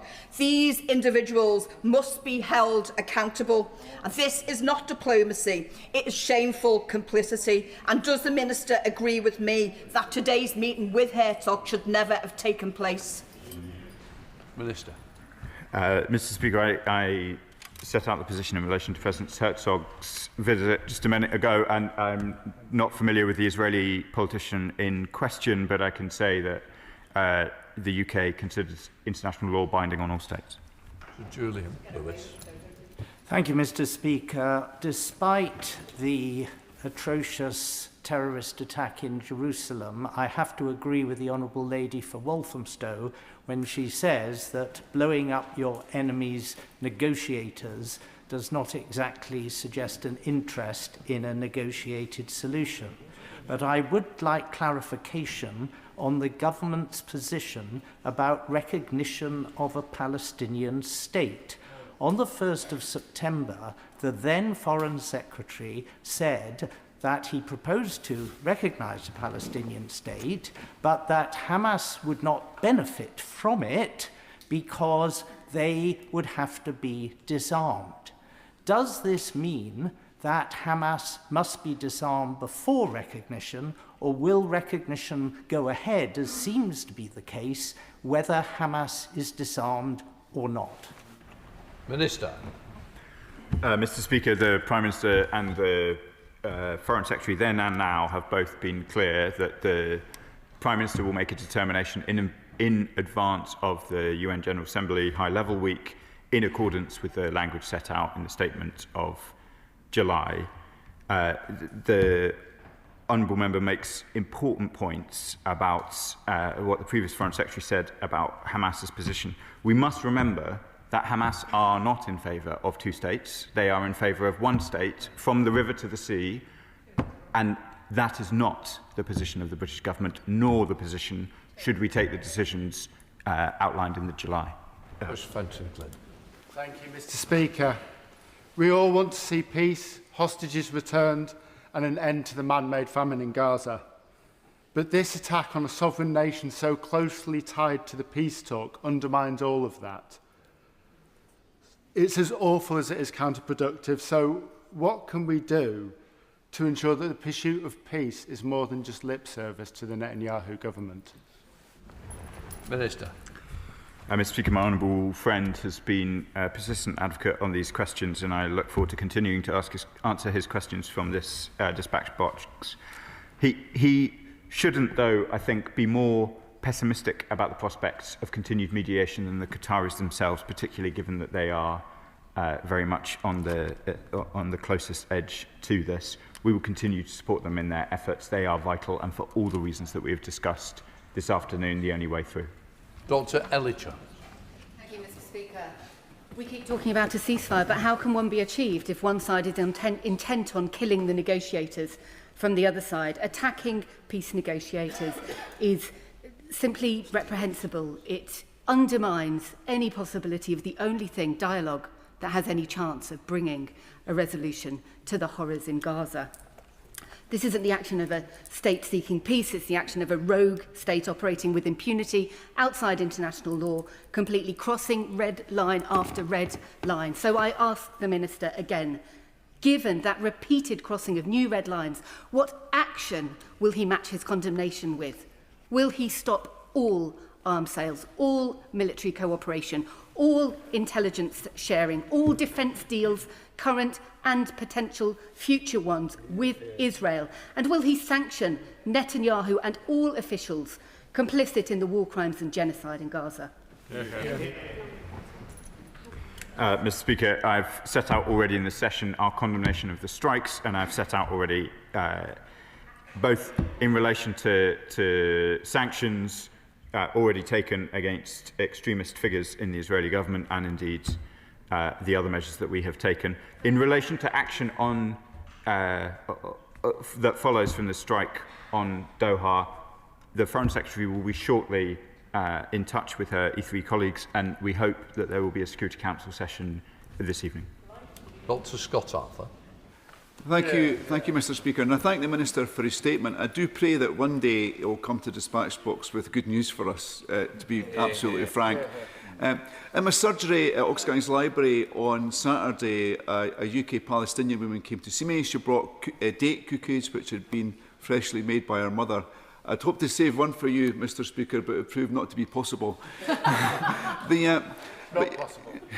She spoke passionately, and she was really concerned about the visit of the Israeli President to the UK. And I did speak about what the government's been doing, actions that I've supported, which I do believe have saved lives. But I think the actions, what we've seen from Qatar, I think Netanyahu's made a fool of us. And I fear that he's going to continue to make a fool of us. So is it time to change direction, to avoid this happening again? Avoid us taking a stand, asking for a ceasefire, demanding a ceasefire, but Netanyahu just laughing at us? Minister. Mr. Speaker, I'm disappointed that my honourable friend's constituent didn't reserve a cookie for me, but I'm grateful for the important question that she asks. For the reasons I set out before, it is important that we continue to engage directly with the Israeli government, particularly on those questions like the evacuation of vulnerable people from Gaza, on which their cooperation is essential for any further progress. Dr. Andrew Morrison. Thank you, Mr. Speaker.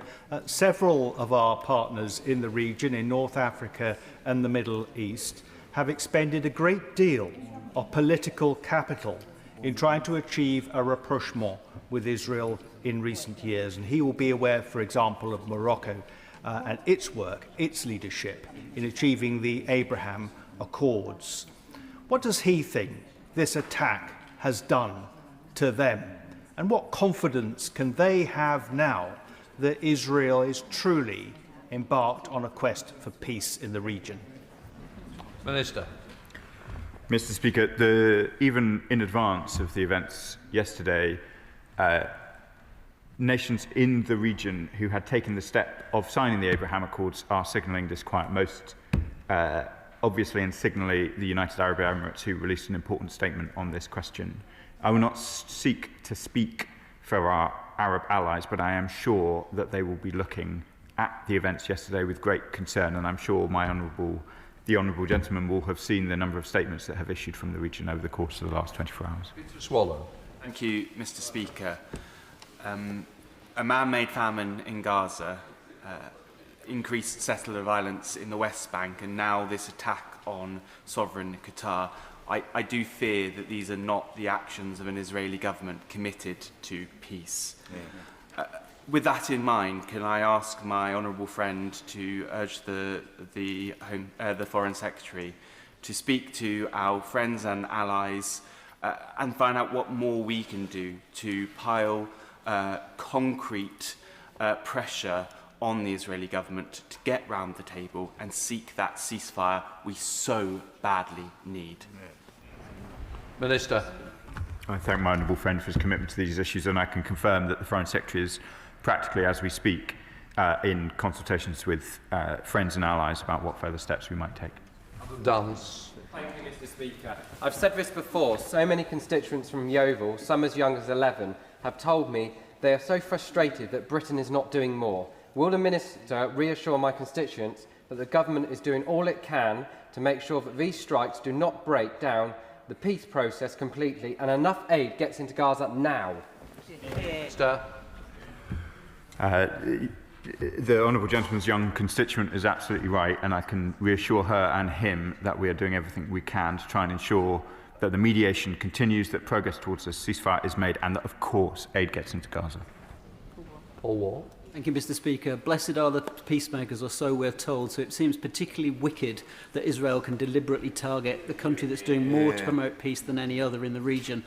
Isn't the tragedy of the Middle East that actually the Palestinians in Gaza and the Israelis in Israel are governed by deeply unpopular extremists who have no interest in peace on either side.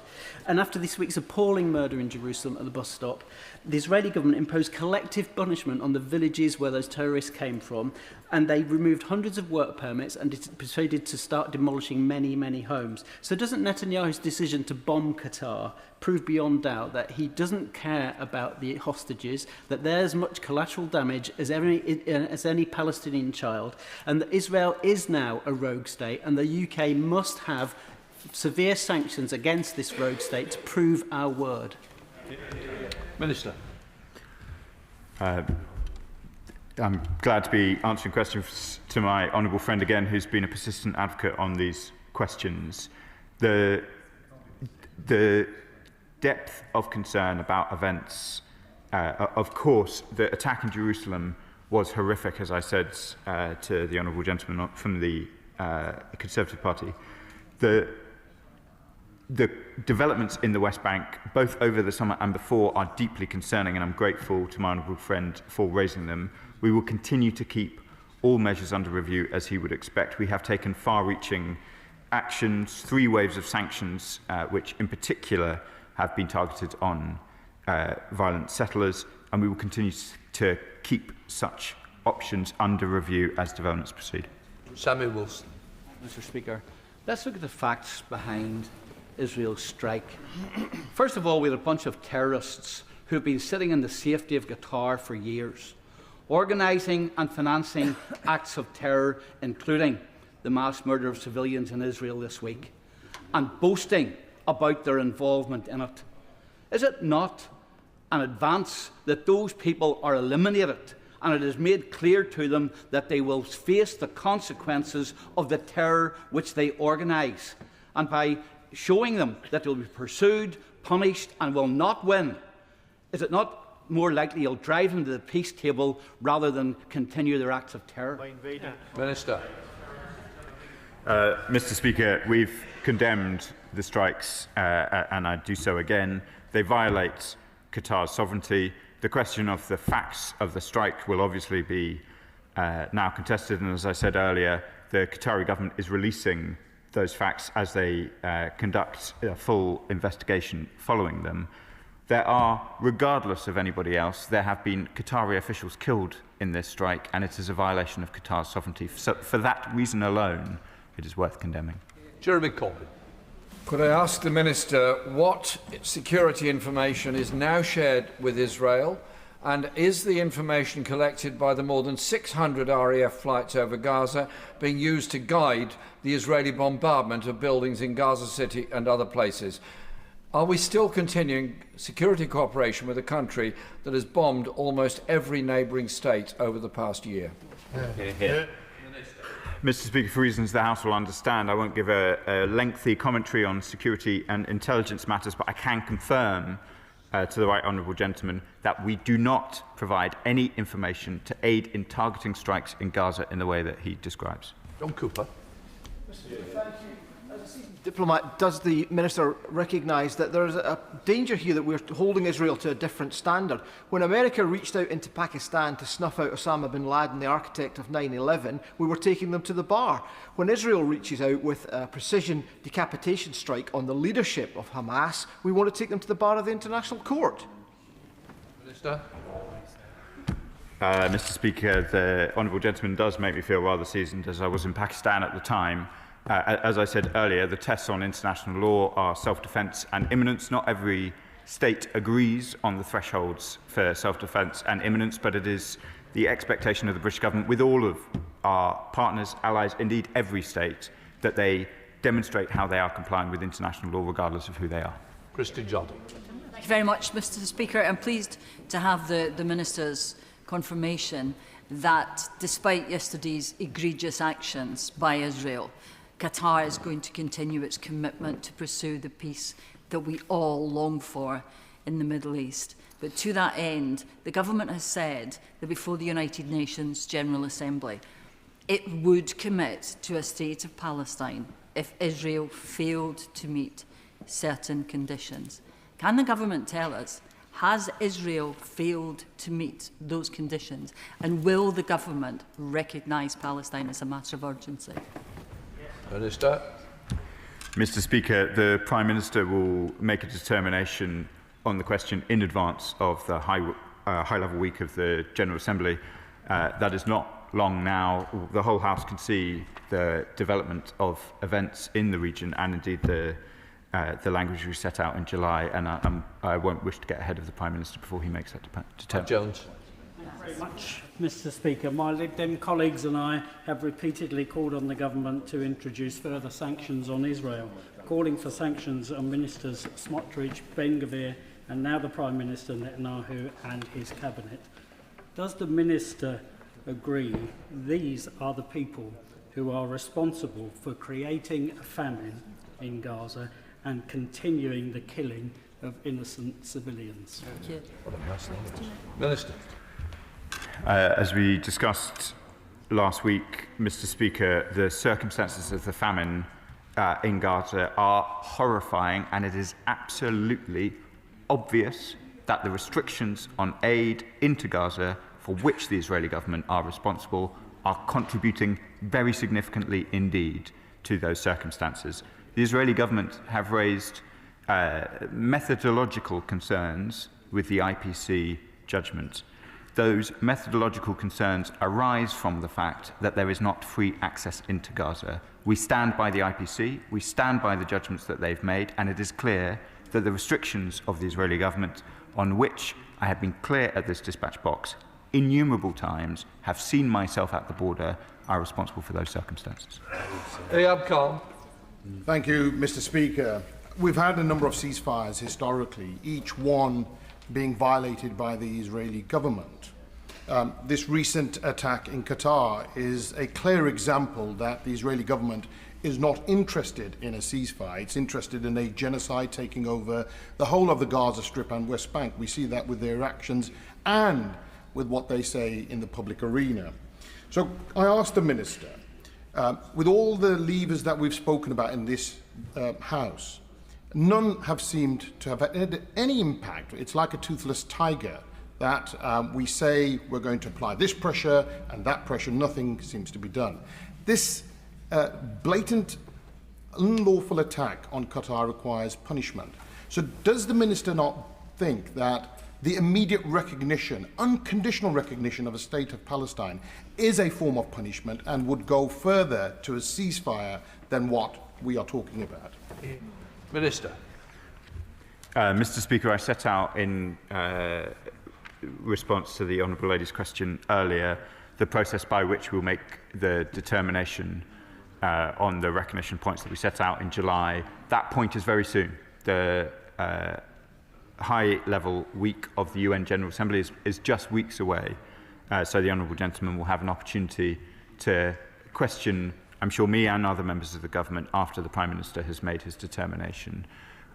I do not think it is right that we should think of recognition as a punishment. It is a reflection of our long-standing commitment to a two-state solution, if that is indeed the determination that we make. And it is unlikely in and of itself to ameliorate the horrifying famine and the many other sources of agony that flow to the Palestinian people at the moment. That does not mean it may not be the right thing to do if the Prime Minister makes that determination, but this House should not think that should we make that determination, that it will necessarily bring any immediate improvement in the humanitarian situation in Gaza. Richard Ford. Thank you, Mr. Speaker. Qatar has used its good offices for diplomatic negotiations for many years. Taliban representatives secretly arrived in Qatar 15 years ago and subsequently attended peace conferences in Japan, Germany and France. If the UK and our allies let these strikes by the Netanyahu-led government go, it could be a precedent for strikes on other intermediaries in the future. How is the government encouraging our allies to introduce sanctions on members of this far-right Israeli government? Mr. Speaker, I've set out the consultations with our partners that will be happening today and I'm sure over the coming days. He is right about the role of Qatar over the years, including the Taliban talks that took place there for some time, and we've discussed already the questions under international law about states striking other states. Andrew George. Thank you, Mr. Speaker. In respect of sanctions, the Honourable the Minister will be aware that I asked the then Foreign Secretary last week whether he would support making sure that the UK had no involvement in the proposed Elbit contract, that's either commercial or governmental, that there is absolutely no use of the Akrotiri airbase in Cyprus to the advantage of the Israeli military, and there's absolutely no trade with the illegal settlements in the West Bank. Yeah. Can we confirm that with the change of guard that position remains the same and that he will make sure it's followed through? Yeah. Minister. I can confirm that the British government's position remains that as set out by the then Foreign Secretary last week. Iqbal Mohammed.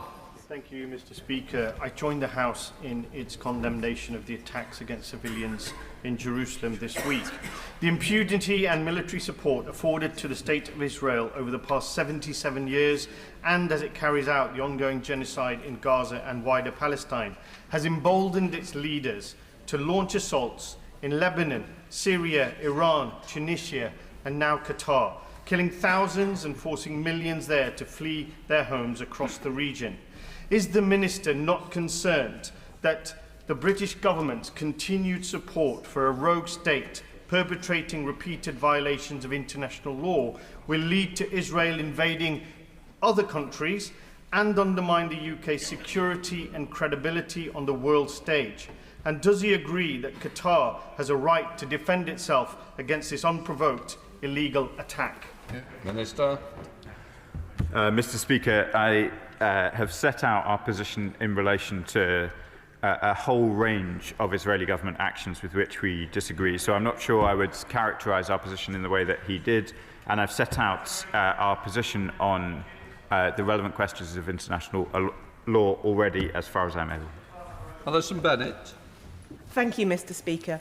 Can the Minister confirm whether the Attorney-General will publish any advice he or the government have received on whether there has been breaches of international law during the conflict in Gaza? Thank you. Yeah. Minister. Mr. Speaker, I think that's more properly a question for the Attorney-General. I think there's been some correspondence between him and his shadow, but I'll revert on what the latest Attorney-General's position is on that question. Shocker Adam. Thank you, Mr. Speaker. After having witnessed the Israeli army massacre over 60,000 people in Gaza, 19,000 of whom are children, the blood-soaked tentacles of the Israeli army are now reaching closer to home, especially in my case. Yesterday afternoon in Doha, my niece, with her daughter, was spending loving times together in the library when the bomb by the Israeli army, which this government fails to condemn as committing a genocide, dropped a bomb 2 to 3 streets away from where they were. The building shook, smoke everywhere, and up till this point, my niece's baby is still asking, will it happen again? So I asked the Minister, will it happen again? And what is this government going to do beyond empty words? When are we going to call for a complete and utter arms sales, completely stopping every single arms sales to Israel, impose economic, political and social sanctions, and use all its power to get aid in desperately into Gaza? Yeah. Minister. Mr. Speaker, I think I've answered these questions on arms and sanctions already in this session. I want to be clear. We have condemned these strikes. We do not want to see them again. We are discussing these matters with our allies, including, we hope, at the Security Council this evening. We will no doubt keep the House updated as how those discussions go. Jim Shannon. Thank you, Mr. Speaker. Can I first of all thank the Minister for his very confident replies to the questions today and wish him well in the role that he plays. And these things are never easy, but the Minister, I think, has done quite well. Loss of life is regrettable, of course, in all situations. This House must also condemn the callous murders of 6 innocent Israelis, including 2 rabbis and women, the day before the attack in Doha took place. Does the Minister acknowledge that UK must share pertinent intelligence with Israel to ensure that targeted attacks take place so that Israel can cut the head off the Hamas snake? And then, and only then, can there be peace for Israel and Gaza by ensuring that the Hamas threat is targeted, eradicated and effectively? Minister. Mr. Speaker, I thank the honourable member for his kind words. I've set out clearly our absolute opposition to Hamas on a whole range of questions, but I've also set out our understanding of international law, why we condemn these strikes and why we do not want to see them repeated. Right, that completes the urgent question. We'll move on to the next one. From bench change over.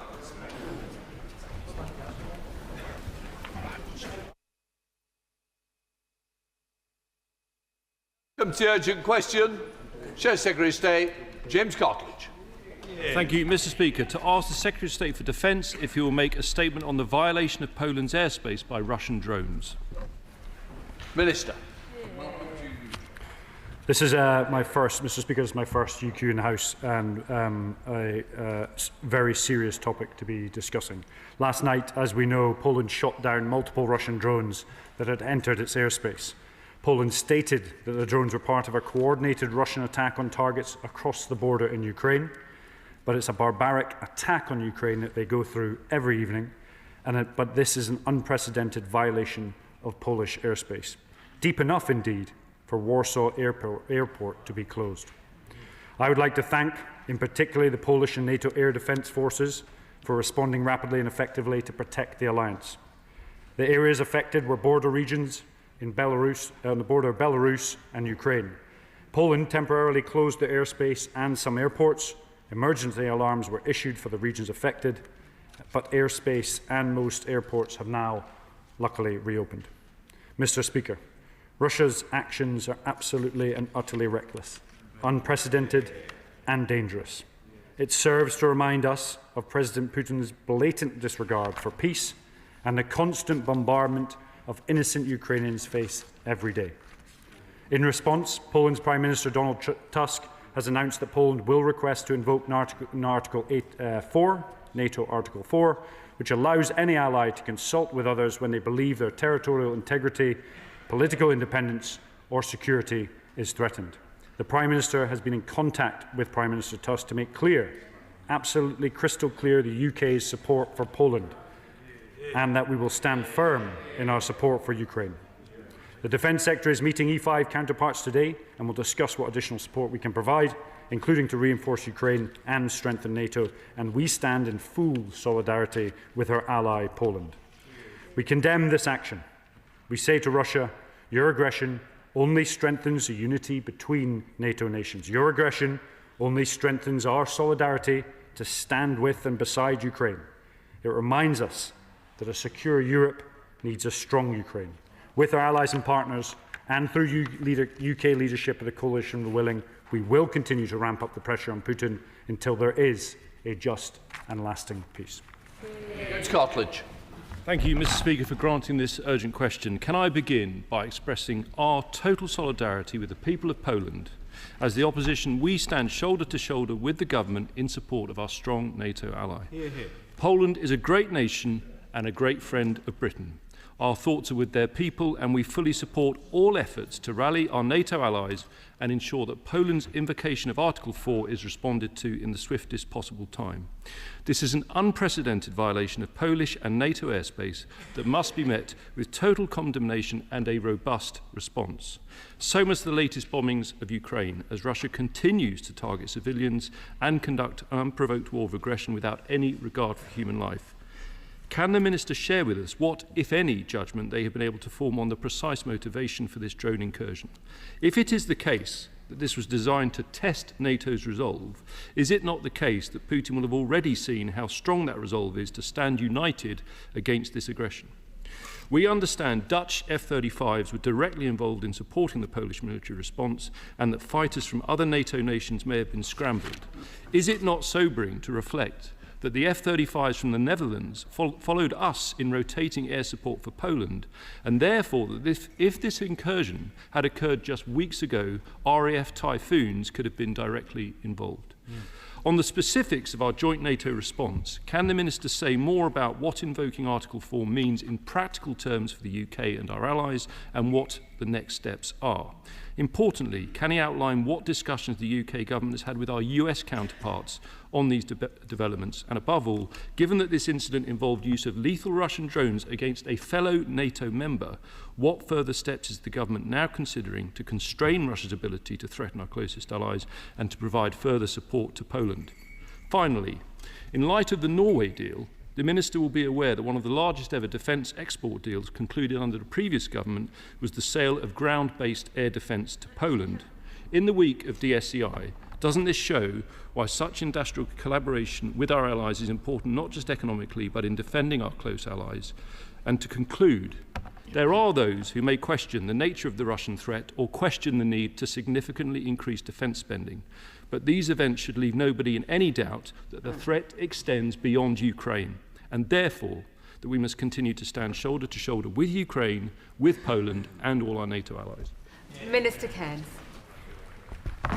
I'd like to thank the honourable member for his response and also the bipartisan support for what is a really serious issue. So what is NATO Article 4?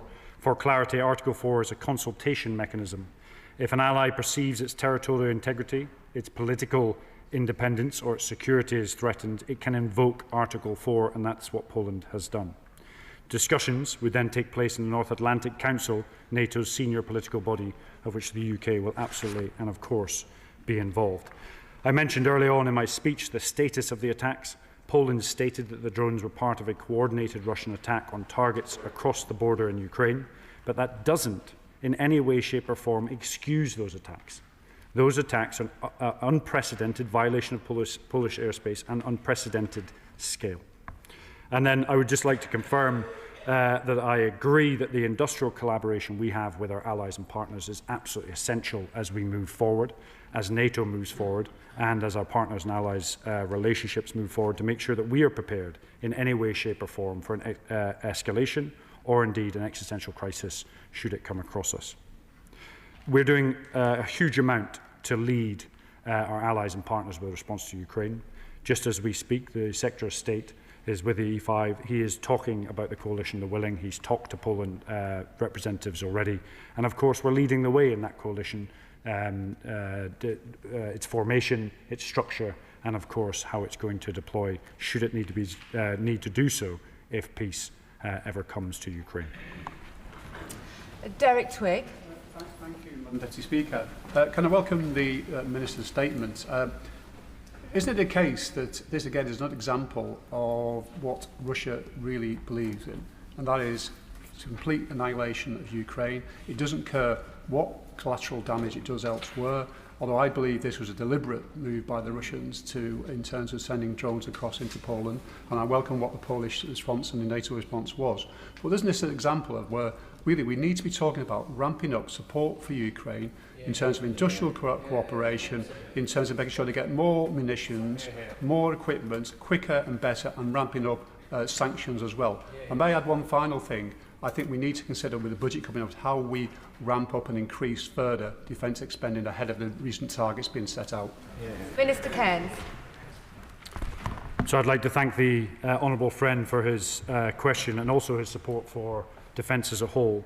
I completely agree that the Ukrainians are going through a serious violation of international law by a barbaric and reckless leader within Russia.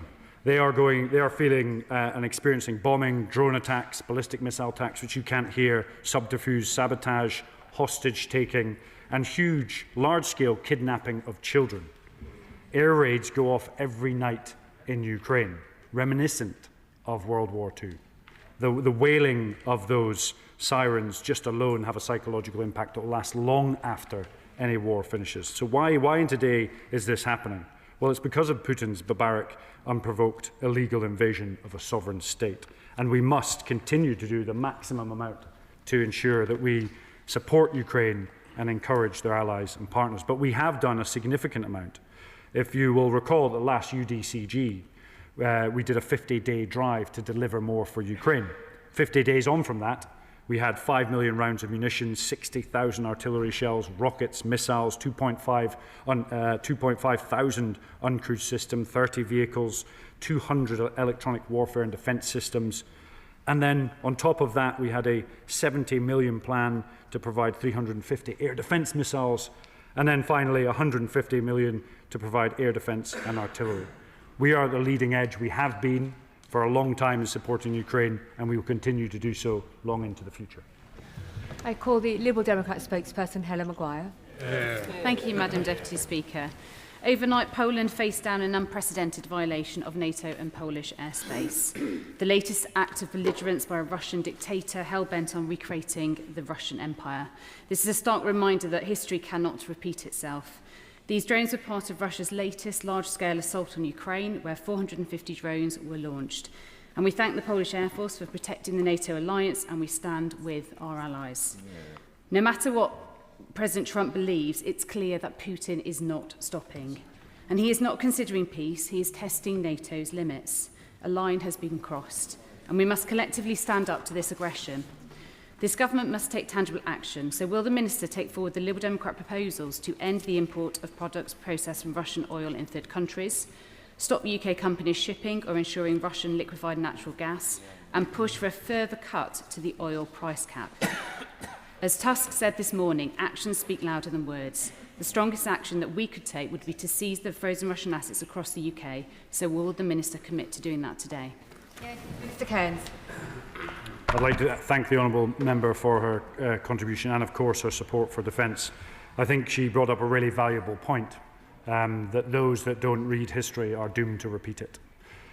This was an unprecedented attack. It was unprecedented violation of Polish airspace. We are working exceptionally hard with the Polish to ensure they have everything they need, and indeed our broader NATO alliance. We already have significant sanctions on Russia, and I know there's work going on between the Department, the Ministry of Defence and the Foreign Office to look how we can move that forward, and we'll update you in due course. Jonathan Brash. Thank you, Madam Deputy Speaker. The appalling attack on Ukraine and the violation of Polish airspace yesterday simply highlights the increasing and devastating use of drones in modern warfare. I've been contacted by Hartlepool constituents today expressing their anxiety and fear as to what this might mean for our shores. So could the Minister share the plans of the government to ensure that the UK's drone and air defence capabilities meet the challenge of the changes we're seeing in modern warfare? Minister. I'd like to thank the honourable member for his for his contribution, and you'll know that I'm pretty passionate about the need for us to increase our uncrewed systems portfolio. We've already committed within the Defence Industrial Strategy and in the SDR to create an uncrewed centre of excellence that will help us rewrite our doctrine and concept, but also integrate drones back into the military and ensure we have a high-low mix of 5th and 6th generation capability massed with low-end, hopefully, uncrewed systems. Every night, night on night, we have seen an increase in drone attacks on Kyiv and cities from Dnipro to Zaporizhzhia and to Kherson and back again. It is increasing on an unprecedented scale. Some could argue that Putin has been emboldened recently, but we are seeing it increase, and we must do everything we possibly can to support the Ukrainians. Sir Ian Duncan-Smith.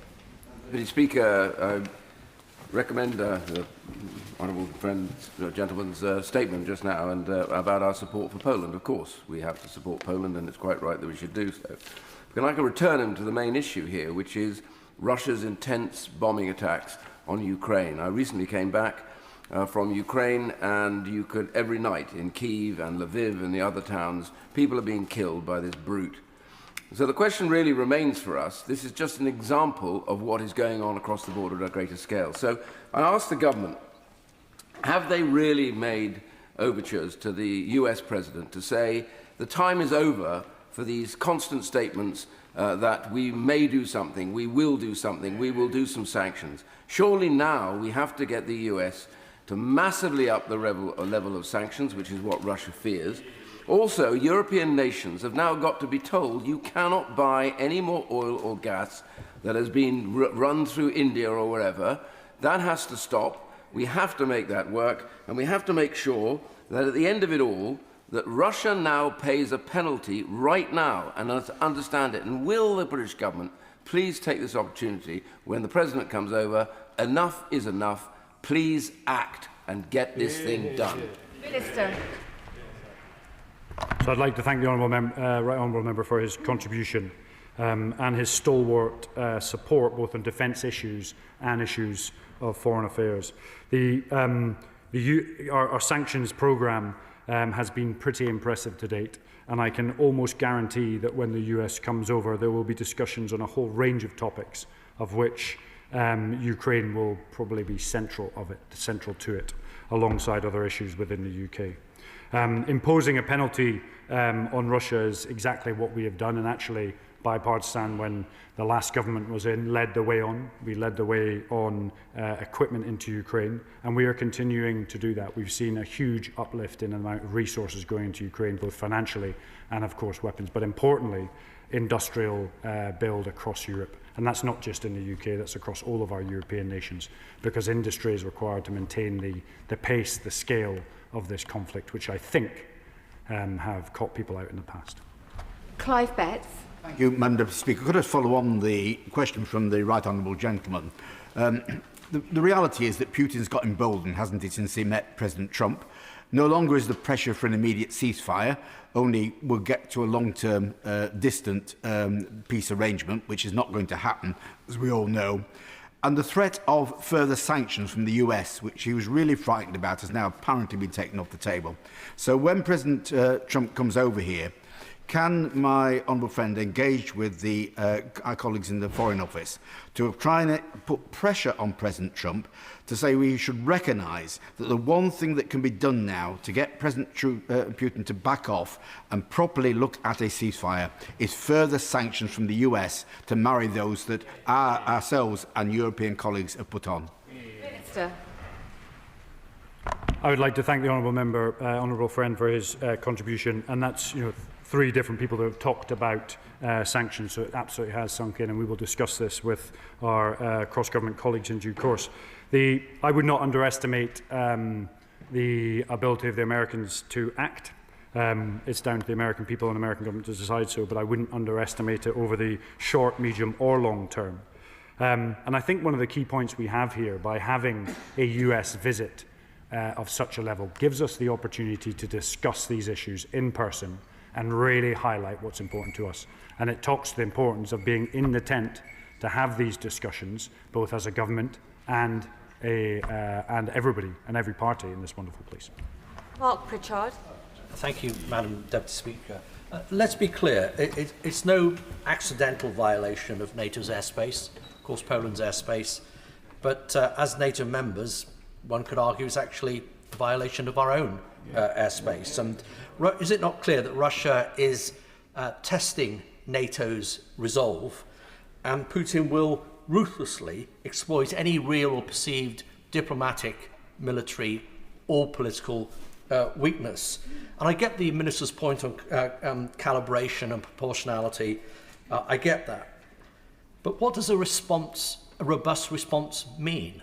And following on from the earlier question from the Labour benches, what about UK air defences, given there are many, many Russian ships in the English Channel and around all of these isles where drones can easily be deployed? Minister. So I'd like to thank the honourable member for his contribution. The intelligence agencies will be able to provide the best analysis on this, so I'm not going to jump to conclusions as to the intentions of this attack. But it has been clear over several years now that there has been consistent testing of NATO as a whole, whether that's 20,000 cyber attacks from hostile states in the last 2 years, whether that's the use of chemical radiological weapons on UK soil, and to name a litany of other incidents. When it comes to the strategy, I fully support the Ukrainian strategy of fight and talk, and to keep the pressure on the Russians to ensure that they come to the table.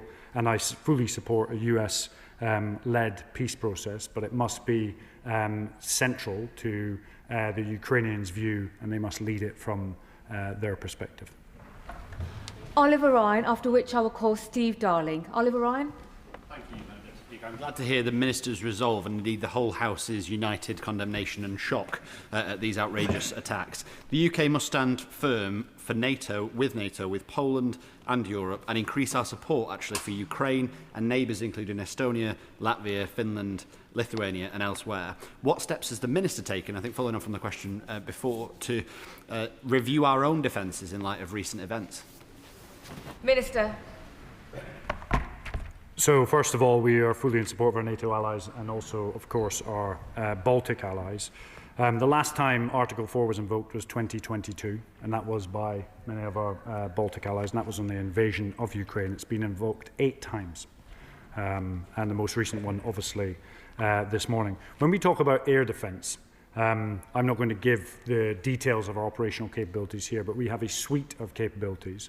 What I would say, if you were to read the Strategic Defence Review, the Defence Industrial Strategy, there's a large proportion on industrial rebuild here in the UK and supporting our allies with joint ventures and partnerships to re-establish the military-industrial base of Europe in these unprecedented times.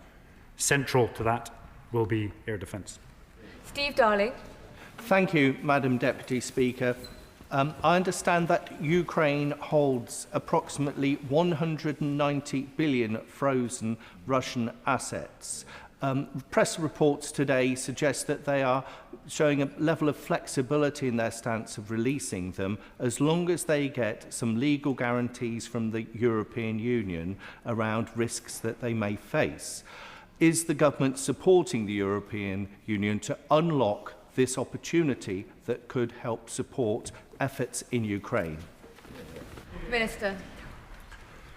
Thank you, the Honourable Member, for his question. We support the ability to get resources into Ukraine in any way, shape or form. On this specific matter, I will take that away with both the Home Office and our cross-government colleagues and get back to you specifically on the answer. Della Creasy. Thank you, Madam Deputy Speaker. Our constituents with links to Poland will be understandably terrified at last night's development, but they will also be reassured that the Polish people, just as the Ukrainian people, do not stand alone. NATO Supreme Headquarters confirmed that last night we saw not just Polish air defence, but Dutch F-35s, German Patriot batteries and Italian early warning aircraft all involved in the mission. Now, the EU High Commissioner has talked about increasing their involvement in the Eastern Shield project, which we are already part of. Can the Minister update this House about his conversations with our European counterparts about last night and what more we will do to stand with the Polish and the Ukrainian people? Minister. I'd like to thank the member for her question. And first of all, I'd like to thank both Polish and NATO air defence forces for the disrupting that attack that took place yesterday. As you'll know, the defence sector is with the E5 at the moment, and they've discussed a specific issue. And as we look forward, we are working towards a bilateral defence and security treaty with the Polish. Ben Obsujekti. Thank you, Madam Deputy Speaker. I recently visited the Royal Air Force in Poland during their recent deployment in the enhanced NATO air policing role on Obchesmen and saw firsthand RAF Typhoon scramble to intercept a Russian SIGINT Kut Alpha. Poland feels the threat from Russia much more keenly than I think we appreciate in this House. Very good point. I raised in the drones debate last week with the Minister that we have a paucity of counter-UAS capability. Whilst we obviously don't face the risks that Poland do or have plans such as Shield East, what steps is the government taking to ensure our own territory, critical infrastructure and military bases, both here and overseas, each possess an organic capability that can be brought to bear? Minister. I'd like to thank the member for his question. We need to have an integrated air defence system with our European and NATO allies, absolutely, and we must also look after our critical national infrastructure. That's why the SDR and the Defence Industrial Strategy really has a focus on that industrial rebuild, of which a part of that is air defence. We're also working with our Ukrainian allies to learn from them best practice and pull that back to here in the UK. Moon.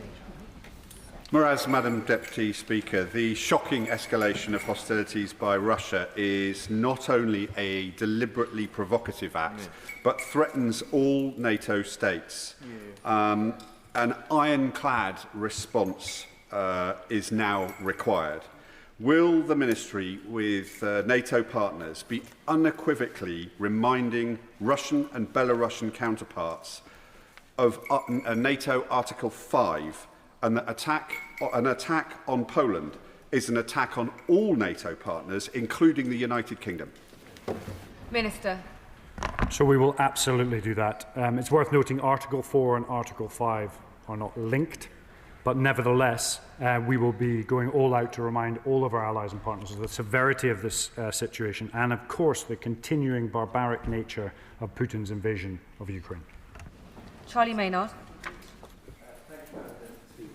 Could the Minister outline what this government is doing to highlight and explain to the citizens of our country what our obligations are to Poland, Lithuania, Latvia, Estonia and all of our NATO allies under Article 5, and the role that the Joint Expeditionary Framework plays, or force plays, with the Baltic 3, Nordic 5, Netherlands and the UK?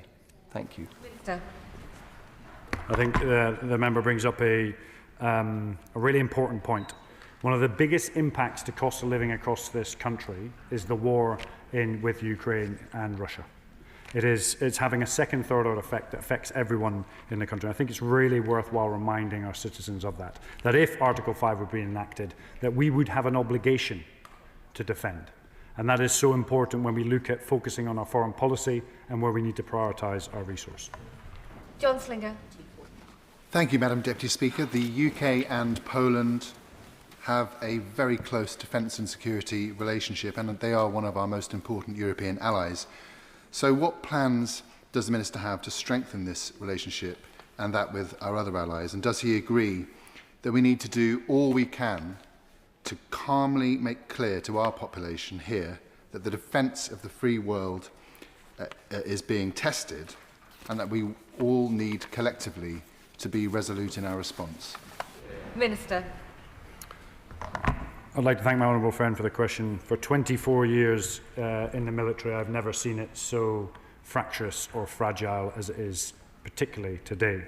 And I think it's on all of us to make sure the population understands the risk in the geopolitical environment that surrounds us and gives us a standard of living that we have here in the UK. When it comes to Poland, we're working towards a bilateral defence and security treaty with them, which will deepen ties and industrial partnership. Stuart Anderson. Thank you, Madam Deputy Speaker. I believe this was a deliberate attack by Putin to test the resolve and the resources of NATO, and we will see more of these in the coming weeks, months and years. What I've also seen is that Russia were very quick on disinformation and pumping the airways in the cyberspace. Can we ensure that we're providing all resources to counter disinformation, because it is a battle space on its own, and ensure that we are ramping up with the current threat that Russia is pushing out across NATO countries? Minister. I'd like to thank the honourable and gallant member for his contribution and his support to defence affairs. It's worth reminding us, and sometimes we're quite disparaging, that NATO is the most effective military alliance ever seen in history. And its numbers and its capacity far outweigh some of our adversaries. One of the areas I do believe they have a fantastic command capability is information operations, but actually we all collectively as members of Parliament play a part in it. And that's by taking the messages that we have today and making sure our nation and individuals within our constituencies understand the second and third order effects of potential escalation. John Woodcock. Thank you very much. For many years, Banbury has been home to thousands of Polish citizens who will understandably be very concerned at events over the past 24 hours. Can the Minister reassure them that not only is our relationship with Poland steadfast, but that this government is taking steps to strengthen it in spite of Putin? Minister. The one thing that Putin's actions have done is they pull NATO together, they forge alliances, they forge partnerships, and they focus us in on the barbaric nature of Russia's aggression. I've worked with the Polish in the past. We have a great relationship with the Polish. They are increasing defence spending. There are industrial opportunities there. And of course, we have great cultural ties with Poland, whether that goes to the Polish serving in the Air Force in the Second World War, all the way through to the latter years. So we are fully behind Poland, our allies and our partners. Dave Dugan. Thank you, Madam Deputy Speaker. Can I first congratulate and salute the brave air crew that intercepted this flagrant breach, not just of Poland's airspace, but of international rules-based order. I don't believe for 1 second that this was some inadvertent mistake. I think this is classic Russian playbook. They were probing NATO in that attack, and they'll continue to probe until they come up against the resistance that they deem worthy of a change in policy. Russia responds in 2 ways. One is for strength and one is for weakness. And if they see weakness, they will continue. So can the Minister help us understand in the House what that robust response to that flagrant attack will look like? So as I mentioned earlier, when these incidents take place, it forges the alliance and it focuses it, and it takes away any friction because we create unity of effort. And so it's a mismove by Putin to think that it doesn't really make NATO stronger. And if we're looking at sort of deterrence, whether it's by punishment or denial, one, Ukraine is holding back one of the biggest militaries in the world, and they are being punished, 1 million casualties. And then denial is greater NATO unity and focus on the aggressor that is Putin. Thank you very much, Madam Deputy Speaker. This attack by Vladimir Putin on a NATO member and one who's been a leader in resisting Russian aggression and supplying Ukraine is a clear escalation, an attempt, as others have said, to probe NATO defences and intimidate the alliance. Can the Minister assure me that the UK and NATO will not be intimidated and that the Government is considering robust military options to stand up to this bully in Moscow? And closer to home, can he assure me that these attacks will also confirm the urgency to escalate and accelerate our own development of the Type 83 frigate and future air defence system so our country is fully protected in the future as well? Minister. I'd like to thank the honourable friend for his contribution to defence. He's a stalwart champion of both Ukraine and defence as a whole. I have never been intimidated in my life. We as a country will not be intimidated. We will not be intimidated, and neither will NATO. And I would just like to reiterate our defence industrial strategy is absolutely critical. Giving weapons to Ukraine is one thing. Building industrial capacity to generate mass is actually how you win wars should you be caught up in one. And that's why the SDR's first 70 pages are all about industry. Sir Oliver Dowden. In the Minister's excellent response, he talked about the geopolitical situation. During my time in office, I saw more and more cooperation between Russia, China, North Korea and Iran. And he talked about the emboldenment of Putin. Does he share my concern that the recent show of unity at the Organisation for Shanghai Cooperation summit in China may well have emboldened Putin? And in response to that, it should be a wake-up call for Western democracies, all Western democracies, to stand together in defence of their mutual values. Minister. So I absolutely agree that we must stand together for those mutual values, whether that's the right to independence, the right to self-determination, collective security, etc. Yes, he may feel emboldened, but I would argue his actions today has actually strengthened the alliance. It really does galvanise, and I can guarantee the discussions with the E5 and NATO that take place will be absolutely focused at Russia. And that then drives economic growth, it drives spending into defence. And so I would argue it's not just a shot across the border, but a shot in the foot from Putin.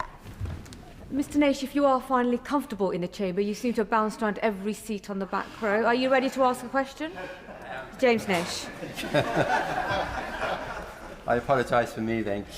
Poland is one of our closest European allies with a long shared history, and in my region of the East Midlands, that is embodied in our large British-Polish community, whose roots go back over 80 years. In light of last night's attack, what are the government's plans to strengthen our deterrence on NATO's northeastern flank? Minister. I think Poland is one of our strongest allies. Poland is interestingly building one of the biggest land forces in Europe. Its recapitalisation programme is of a significant scale because it has a large, obviously, land border. And so, from my perspective, working with them towards that bilateral defence and security treaty is absolutely essential from our perspective due to the industrial and bilateral benefits that will bring. We stand side by side with the Polish.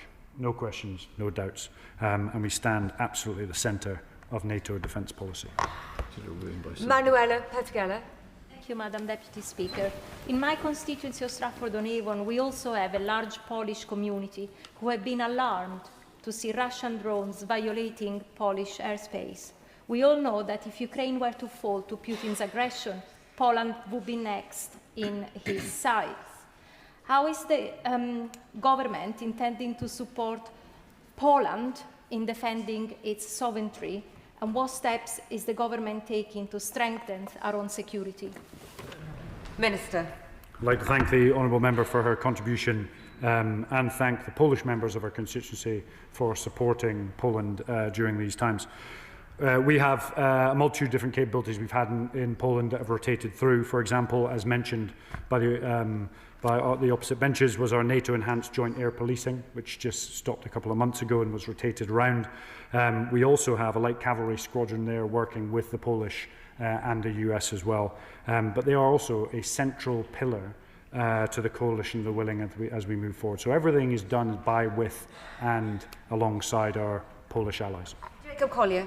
Thank you, Madam Deputy Speaker. Can I join the Minister in his condemnation of this clear escalation against our Polish allies? My honourable friend will know that in my constituency of Burton and Uttoxeter we have a large Polish diaspora who are extremely concerned about their country and fearful of further Russian attacks. What assurances can he give to the Polish community in my constituency but across the country, and what work will he do across government to support the Polish community at this difficult time? Minister. The assurance we can give is that NATO is the most effective military alliance of all time, and Poland, the UK and our allies sit central to that. The centrality of that alliance is the best form of deterrence and therefore the best form of assurance to both people in your constituency and across the whole NATO alliance, and is central to our defence policy as we move forward. Dr. Andrew Morris. Speaker, President Zelensky has been consistent in his argument that the invasion of his country is just the beginning and that we are all in the crosshairs. And he made that argument very forcefully, famously, in the Oval Office. Does the Minister not agree with me that what has happened in relation to this violation of Polish and NATO airspace completely vindicates President Zelensky? Minister. So I've met President Zelensky several times, and I'm a keen observer of the conflict as it's moved forward. 1 million Russian casualties, a 40-kilometre dead zone on the front line that would reflect any battlefront or front line from the First World War to the Second World War. What is happening there is absolutely atrocious. And I always am really clear that deterrence, yes, peace, yes, but appeasement, no. Kevin Bonavia. Thank you, Madam Deputy Speaker. Like the Honourable Member for Huntingdon, I was also part of the excellent Armed Forces Parliamentary Scheme visit to Operation Chessman in Poland earlier this year. And I also saw the scrambling of our RAF Typhoon jet going up in the sky to check out suspicious Russian air activity. Now, that was a surprise to me, but speaking to RAF personnel, found that was actually quite common at the time. And then later on, speaking to our Polish counterparts, this is what they are facing in Poland, and the public there are well aware of the Russian threat. Here in this country, I'm not so sure the British public quite get how serious this threat is. They in Poland are on the physical front line. People in Ukraine are paying the horrible price of Putin's aggression. Can the Minister reassure this House and the public that this government is doing all it can to deal with the Russian threat in terms of cyber attacks, its grey warfare on Europe and indeed this own country? Minister. I'd like to thank the honourable friend for his question. I think he points on a really important point. We must not alarm the nation. We must not scare the nation. We must be honest with the nation as to the risks, the threats that are posed towards us, our defence, and indeed the citizens of this country. And we need to be clear with that. And that's why, so interestingly, within the Strategic Defence Review, you'll see some talks about military intelligence and the review going on, because we've got to make sure if we're going to explain to the population why we're spending more defence, that it's related to those threats. So we're going to clearly explain it. The SDR has stated that, and then we're going to double down on investment in defence industry to ensure we can provide the assurance that we can contribute to NATO in an absolutely above and beyond meaningful way. Gavin Robinson. Madam Deputy Speaker, in November 2022, the Honourable Member for Witness, the Honourable Member for Angus and myself were in Ukraine with the Defence Select Committee when there was an onslaught of rockets fired into that country, one of which errantly fell into Poland and killed 2 Polish nationals. That day, Poland considered triggering Article 4, and today, clearly, they have done so. But in the intervening almost 3-year period, there has been a growing reluctance to equip Ukraine to defend their skies, and importantly, defend their skies from the skies. So whilst this Article 4 meeting of Member States will consider how we protect the skies of NATO, can the Minister confirm that he's willing to extend that conversation as to how we appropriately and effectively defend the skies of Ukraine? Minister. A great question from an individual who I know is a stalwart supporter of defence. There is from my perspective, as we move forward with the Strategic Defence Review, Defence Industrial Strategy, to ensure that we revitalise our defence industry so we can produce, importantly, a mix of high-end systems that can act as high-end air defence, but also low-end systems that can be used in an economic mismatch between cheap and high-end systems. And getting that mix is complicated, but I absolutely know within both the Defence Industrial Strategy and the SDR, we're intent to ensure our British military is equipped with that high, low-end mix of 5th and 6th gen and mass-produced hardware in due course. Sir Julian Lewis. Thank you, Madam Deputy Speaker. I entirely agree with the Minister when he says that NATO is the most successful defensive alliance in history. But the reason for that is that until recently, the commitment of the United States to NATO was never in question. It is in question now because of the nature of the incumbent of the White House. Either President Putin has some sort of hold over Donald Trump about which we do not know, or it's because he successfully flatters him. So when President Trump is in the country, can we point out to him in the strongest possible terms that if, after having had the red carpet rolled out for the killer in the Kremlin, this is the response a couple of weeks later, that shows that Russia is showing nothing but disrespect to the White House and to its occupant. I'd like to thank the honourable member for his continued support to defence. The United States has been really clear that it would like European nations to spend more on defence. It obviously has a multitude of different threats that it has to deal with. What I would say is the US President comes to the UK, we are in the tent. We're going to sit down with him and we will discuss these issues in detail. Jess Brown-Fuller. My respect for the bravery of the Ukrainian children, Vladimir, Valeria and Roman, who came to Parliament last night to share their stories as survivors of Putin's war of aggression. Putin's action last night over Polish airspace was a deliberate move to test NATO's reaction, and the response must match the moment. So will the Minister please push for a cohesive plan to seize those frozen Russian assets and funnel them to support the humanitarian mission to support Ukrainians' incredible and inspiring future generation? Minister. My heart goes out to both those children and everyone in Ukraine who's going through this and has done for several years now. And I can guarantee the honourable member that there are discussions ongoing now about how we can push the system more to pressure Russia into coming towards the peace table. Deputy Speaker, the Minister agreed with my honourable friend that industrial collaboration between the UK and Poland is an important part of our relationship. A key part of this is primarily focused on ground-based air defence, and these events surely underline why that is so critical to ourselves and our allies. So can he just say what progress there has been on the UK-Poland joint Future Common Missile Programme to create longer-range ground-based air defence for both nations? Minister. So I don't have the detail on the industrial partnership. I can write back to you in due course. Air defence is critical, as is making sure that we can secure our oceans, our subsurface and, of course, land. Jim Allister. Deputy Speaker. It's good that across this House there is universal recognition that last night was an attack not just on Polish airspace, but on NATO airspace. And in terms of the response, could I bring the Minister back to the question of sanctions? We have sanctions on Russian crude oil, though sadly there's at least one NATO country which doesn't implement that.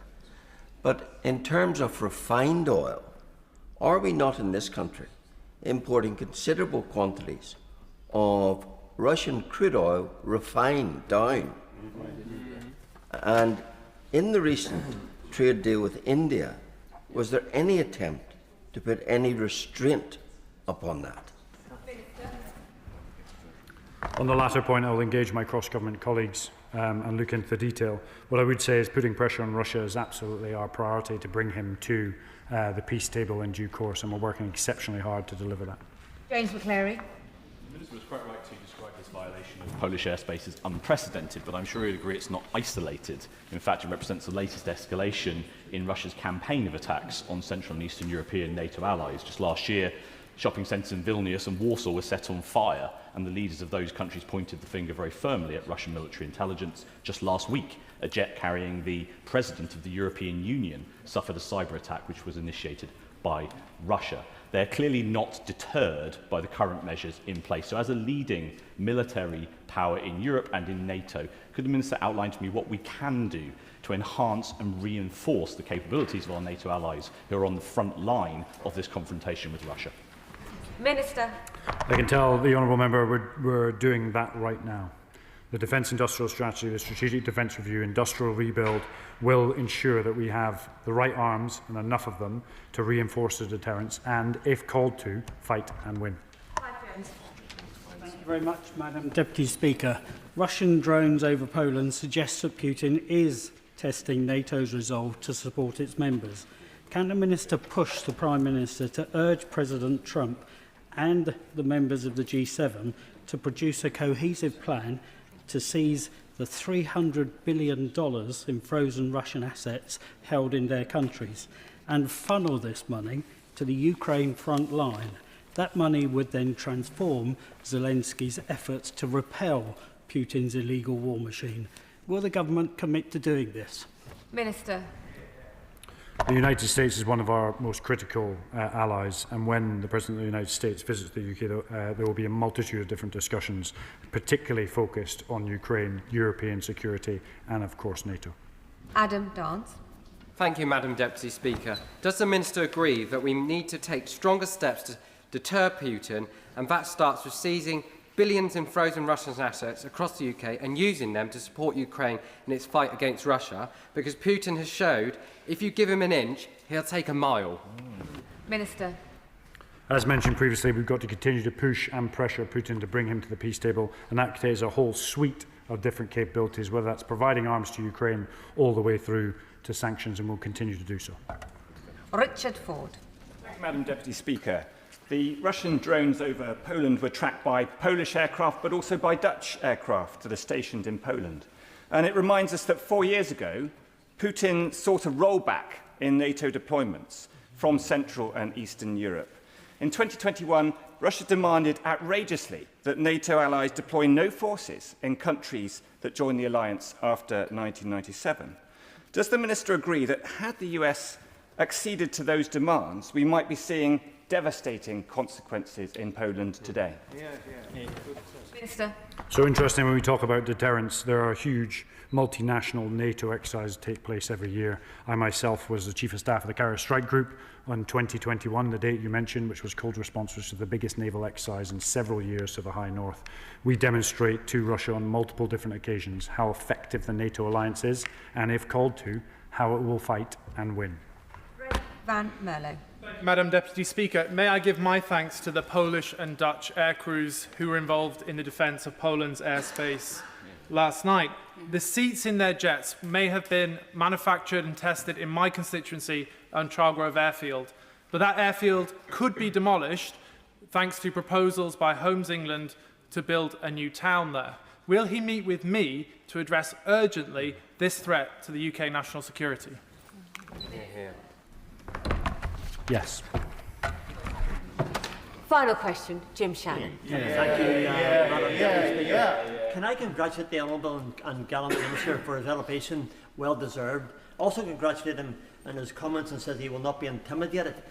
He speaks for us all. Indeed, I can almost feel a poster campaign coming on, and as it should be to stand firm. The incursion of Russian drones into a NATO member nation is a slap in the face of the very idea of NATO and must be dealt with effectively and immediately. What discussions will will be had within NATO collectively to holding and determining a robust response to the testing of our borders and the resolution to stand fast against Russia. Thanks so much. I'd like to thank the honourable member for his question and his support to defence. There are discussions ongoing in the E5 as we speak. The NAC has sat and will continue to discuss this issue, and I can guarantee you that the UK will be at the very centre of those discussions, and no one will intimidate this great isle at all. That is the end of the urgent question on violation of Poland's airspace by Russian drones. Point of order. Point of order, Gregory Stafford. Thank you, Madam Deputy Speaker. I wish to seek your guidance on a matter which I believe constitutes a breach of the ministerial duty to respond to members' correspondence in a timely manner.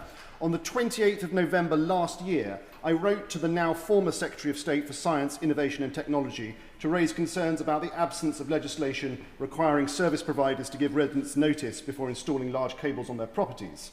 Since then, I have followed up with the Department on the 22nd of January, the 20th of March, the 28th of April, the 13th of June and the 24th of July. It's now been 9 months since without receiving a substantive reply. I understand the new Secretary of State is new in her job and I congratulate her for that, but this considerably hinders my ability to represent my constituents, and I seek your guidance on how we can get a response. I am grateful to the honourable member for his point of order and for giving advance notice. Ministerial correspondence is not a matter for the Chair, that all honourable members should be entitled to expect a timely reply when they write to any member of the government. I can see the Treasury front bench nodding in agreement. I'm sure that the Treasury front bench will now make sure that the appropriate department and minister has been made aware and will respond to the honourable member's request as fast as they possibly can. Is Mr Corbyn, were you bobbing earlier for a point of order? Point of order, Jeremy Corbyn.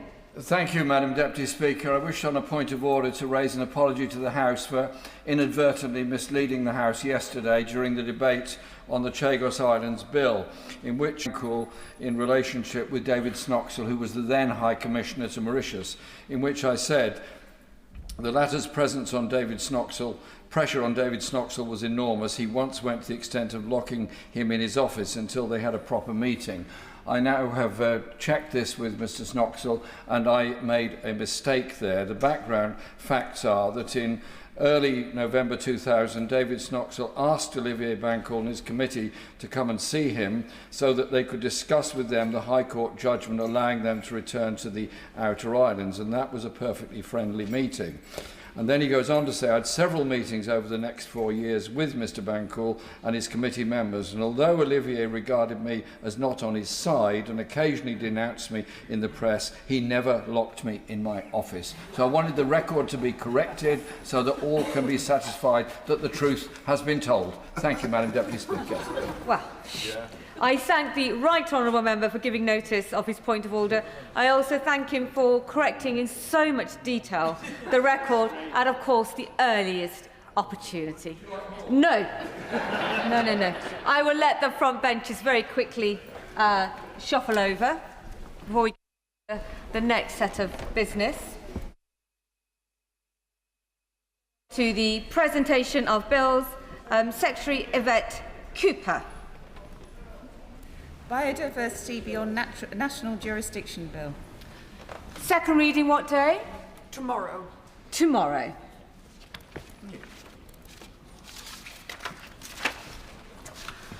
I now move on to the 10-minute rule motion, neurodivergent screening and teacher training. And I go to Adam Dance. Thank you, Madam Deputy Speaker. I beg to move that leave be given to bring in a bill to make provision about screening for neurodiversion in primary school-aged children, to make provision about teacher training related to neurodiversion and for connective purposes.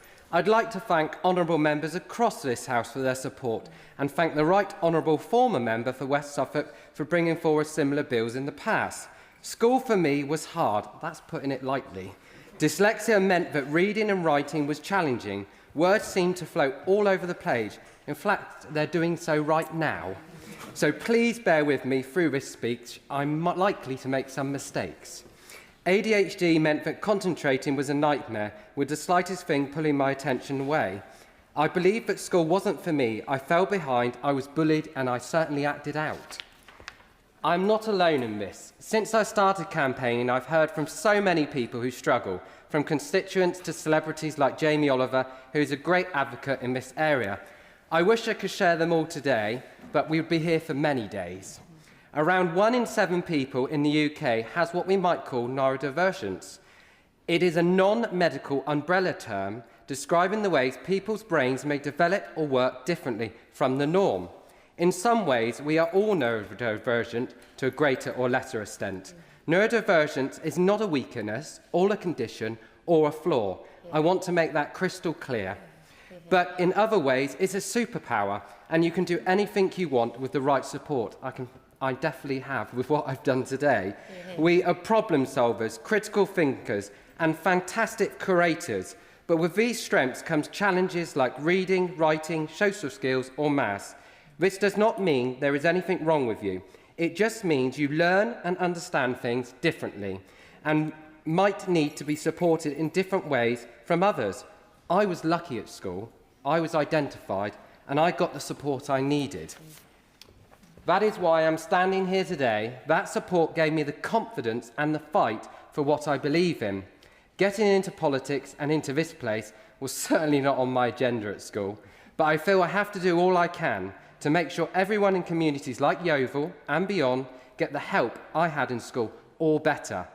Despite all the progress our country have made in recognising, empowering neurodiverse people, and our amazing educators working their socks off, believe me, they do, things seem to have gotten worse. In places like Somerset, since I was at school, our schools are under-resourced, under-supported, and local authorities are totally underfunded. Whilst we have the phonics screener, this test does not cover all areas of neurodiverse people may struggle with and need support, like attention control and working memory. Evidence also suggests that neurodiverse children can just memorise the words for the test, meaning their actual needs be overlooked. That's one of our superpowers. Even when a child needs identified, there is no proper designated SEND training in additional teacher training or continued professional development programmes, nor is there for teaching assistants. So our overworked teaching staff are pretty much left to get on with it themselves, and this is not good enough. While some schools do manage and do fantastically, particularly when they are properly funded, others are struggling. In some ways, it's another one of those postcode lotteries we hear so much about on a daily basis. Our children, our families, and our teachers, they deserve better. That is why I'm introducing this bill today. It's not complicated, you'll be pleased to know. In fact, the idea behind it is fairly simple. It's about getting the government to use its resources and knowledge to bring everyone together to act, so we can create a system to better identify neurodivergence and support children early on. What I am proposing can be broken into 3 parts, Madam Deputy Speaker. Firstly, we need to define what we are introducing, universal screening and teacher training on. So before this Act can come into effect, the Secretary of State must lay a report before this House that defines neurodivergence. Secondly, we need a programme of universal screening for neurodivergence in primary school-aged children. This would preferably be a light-touch, teacher-led process. Like I said, we all sit on the spectrum of neurodiverse in some ways, no matter what others say. So screening should not be about labels, but creating a profile of strengths and weakness. This will help teachers identify where all the people sit on the spectrum of neurodivergence and what level of support they need, from in-classroom adjustments to non-formal referrals. Finally, we need a proper teaching training. The Secretary of State must produce statutory guidance on training for teachers on neurodivergence, in initial teacher training and continual professional development. This should be for all teaching staff.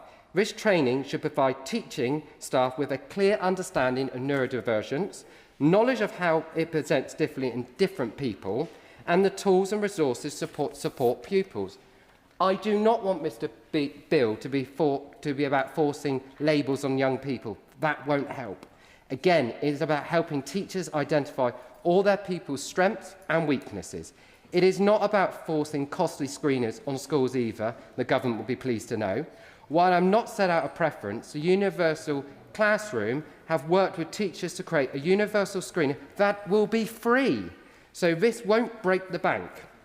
Most importantly, it is not about putting more burdens onto our fantastic teachers. I personally believe teachers do far too much for far too little pay, support or thanks. I urge the government to look at the NEU's list of 23 admin tasks that teachers should not be doing. It is about empowering teachers to do what they signed up for and care deeply about, educating and supporting all their pupils. To go back to the universal classroom screener, it only takes 5 to 10 minutes per pupil. With the profiles from a screener like that and better training, all our teachers will have the confidence to make the right adjustments for each child in their class. Because even small things like different paper, extra time, time-out cards can make life-changing differences. I know this too well. So, Madam Deputy Speaker, what I'm proposing today is no silver bullet. It has to go alongside other changes in education. If the government would rather take on the measures I set out in their upcoming white paper or some other legislation, fine, I don't really care. All that matters is that we get on with it, enough debating, enough promises. Let's bring everyone together, roll up our sleeves and take the next steps to making education inclusive and accessible for every child. Thank you. The question is that the honourable member have leave to bring in the bill. As many in that opinion say aye? Aye. Of the contrary, no. The ayes have it. The ayes have it.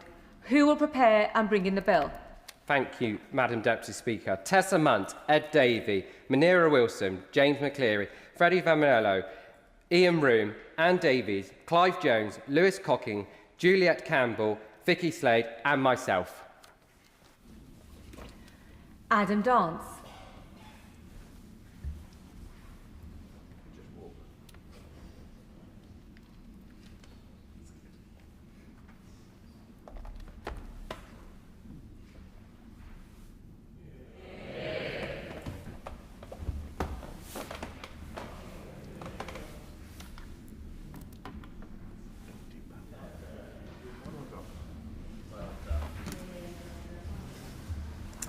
Thank you. Neurodivergence Screening and Teacher Training Bill. Second reading what day? Friday the 21st of November. Friday the 21st of November.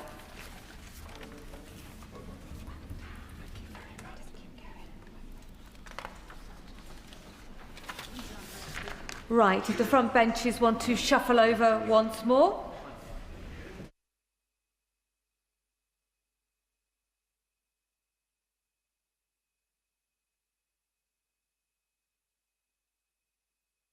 We'll settle down for the next bit of business. The clerk will now proceed to read the orders of the day. Bus Services Number 2 Bill Lords, as amended in the Public Bill Committee, to be considered. Now, we will begin with new clause 38, with which it will be convenient to consider new clauses and amendments as listed on the selection paper. I call the Minister to move new clause 38. Minister. Thank you very much, Madam Deputy Speaker. I have the pleasure of opening today's report stage debate. I look forward to a lively discussion on the bill and thank members of the House who are here to offer their views and talk to amendments that have been tabled. Before I move the government's report stage amendments, I would like to briefly recap on why this bill is before the House today, speak to the government's wider reform of buses and provide an update on progress since the committee stage. The government is seeking to deliver better bus services. This means growing patronage and ensuring more people are able to use the bus. It also means leaders having powers to shape the services in their communities and bus services that help drive opportunities across the country. It also means safer, reliable, affordable and inclusive and integrated bus services. The measures in the bill before the House today are working towards this vision, as are the wider reforms announced by the government to fund buses, the recent spending review commitments and the extension of the £3 bus fare cap to March 2027. Together, these form an ambitious set of interventions designed to reverse long-term trends and improve bus services. Consistent with this objective and following engagement with my honourable friends, the members for Dunstable and Leighton Buzzard and Brentford and Ellsworth, I'm happy to confirm that the forthcoming update to the statutory franchising guidance will confirm expectations that franchising authorities consult representatives of prospective users, and that the statutory guidance on stopping places will set out the Department's expectations for how safer and more accessible stopping places can encourage an increase in bus ridership by providing facilities that people can and want to use. At committee stage, there was a wide-ranging and detailed debate across both the bill's measures and the bus policy more generally, and I committed to provide an update at report stage on how my department is working with local authorities, Active Travel England and bus operators to raise awareness of certain cyclists' behaviours around floating bus stops.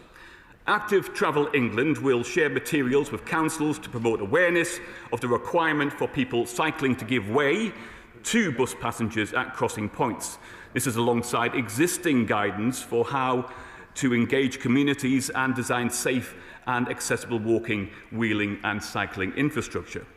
TfL are carrying out a campaign to raise awareness of the Highway Code, with particular focus on the rules designed to protect people walking, cycling and motorcycling.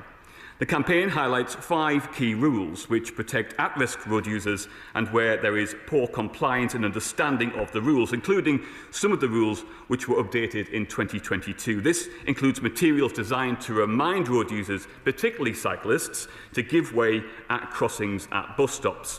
Now, Active Travel England and the department have been involved in this work with the intention of sharing materials with local authorities outside London in due course.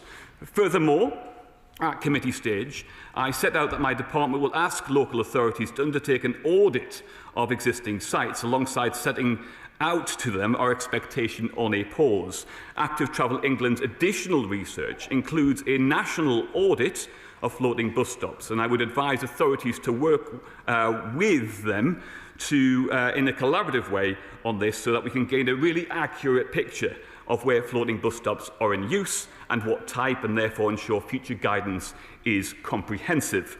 The department will publish statutory guidance on the design of floating bus stops within 3 months of royal assent. This will be supported by additional research into the design of existing floating bus stops and how they can be improved to ensure that they are accessible. Active Travel England has provided funding to councils and encouraged them to review existing designs against the upcoming guidance and, where required, implement remediation works. Both audits of bus stop bypasses and remediation works can be funded using the Active Travel funding as an essential maintenance activity. I move now to the government's amendments. New Clause 38 has been brought forward at the request of the Scottish Government. It reflects close collaboration between the UK Government and the Scottish Government. This will help provide greater certainty of the future demand in Scotland, and I'm committed to ensuring that governments continue to work together as they move towards the full transition to zero-emission buses. This measure effectively replicates the provision at Clause 37 of the bill. It will have the effect of restricting the use of new non-zero-emission buses on relevant services in Scotland.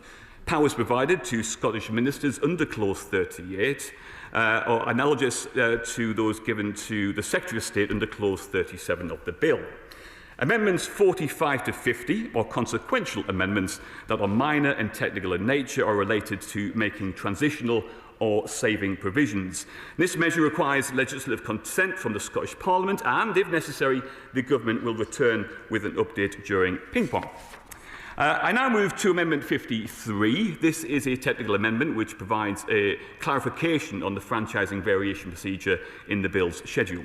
Specifically, it clarifies the variation procedure that applies when a franchising authority wishes to vary 2 minor aspects of the franchising scheme, namely the additional facilities such as depots and ticketing facilities to be provided in the franchising area, and a description of the authority's plans for consultation on scheme effectiveness.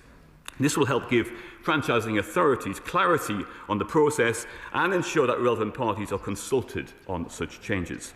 Amendment 57 provides further detail on who should be consulted when a franchising authority varies plans for consultation on scheme effectiveness included in its scheme, including Welsh ministers, other effective local authorities, relevant organisations and Passengers Council.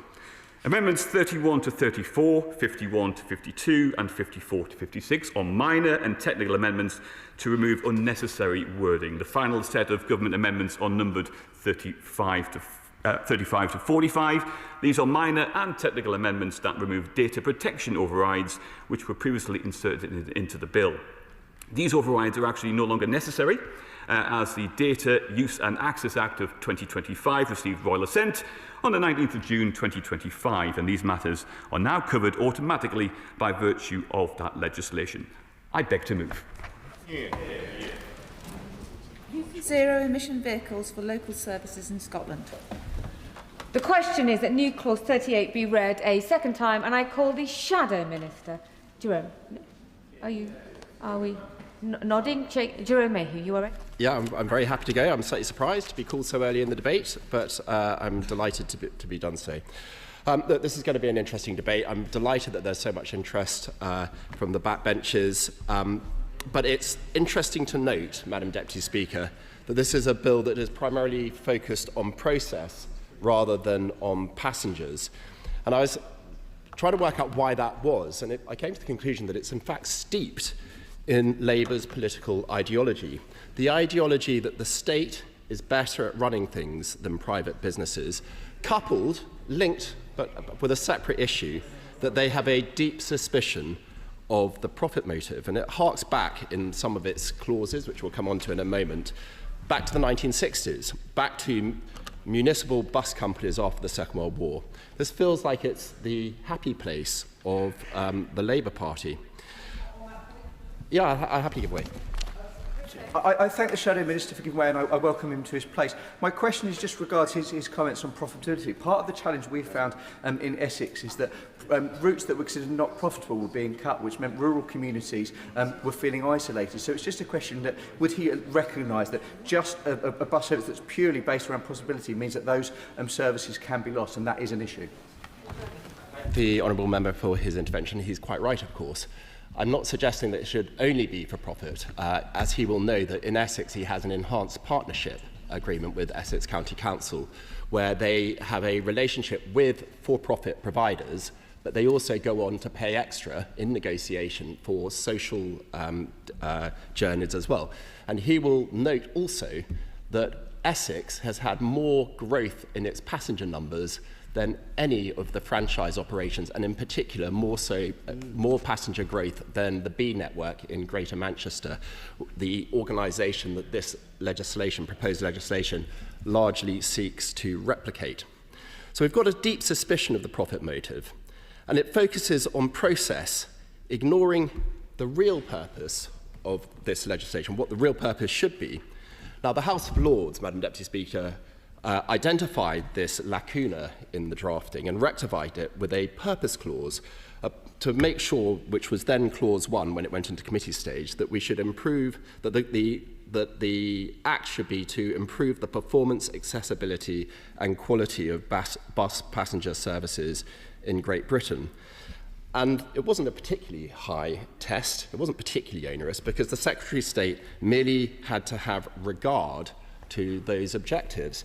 You would not have thought that that was particularly challenging for the government, but it was too much for them because they removed that purpose clause in committee. And new clause 34 in my name and in the name of the Shadow Secretary of State seeks to reinstate this very, very reasonable clause to make sure that when we're discussing the improvement of bus services, we have front and centre in our minds the performance, accessibility and quality of bus passengers, putting the passenger first. But this bill, despite the explanations which the Minister made just a moment ago, remains weak on the protections for the disabled, the partially sighted and the blind. This is a huge concern. This was a huge concern during committee. There's been a lot of concern within the disabled community about this, particularly focusing around floating bus stops and bus stops with shared use borders. And I noted the comments that the Minister made a moment ago, where he's looking towards guidance notes on design and how there should be a campaign to remind particularly cyclists of the highway code. Well, I don't think that's good enough.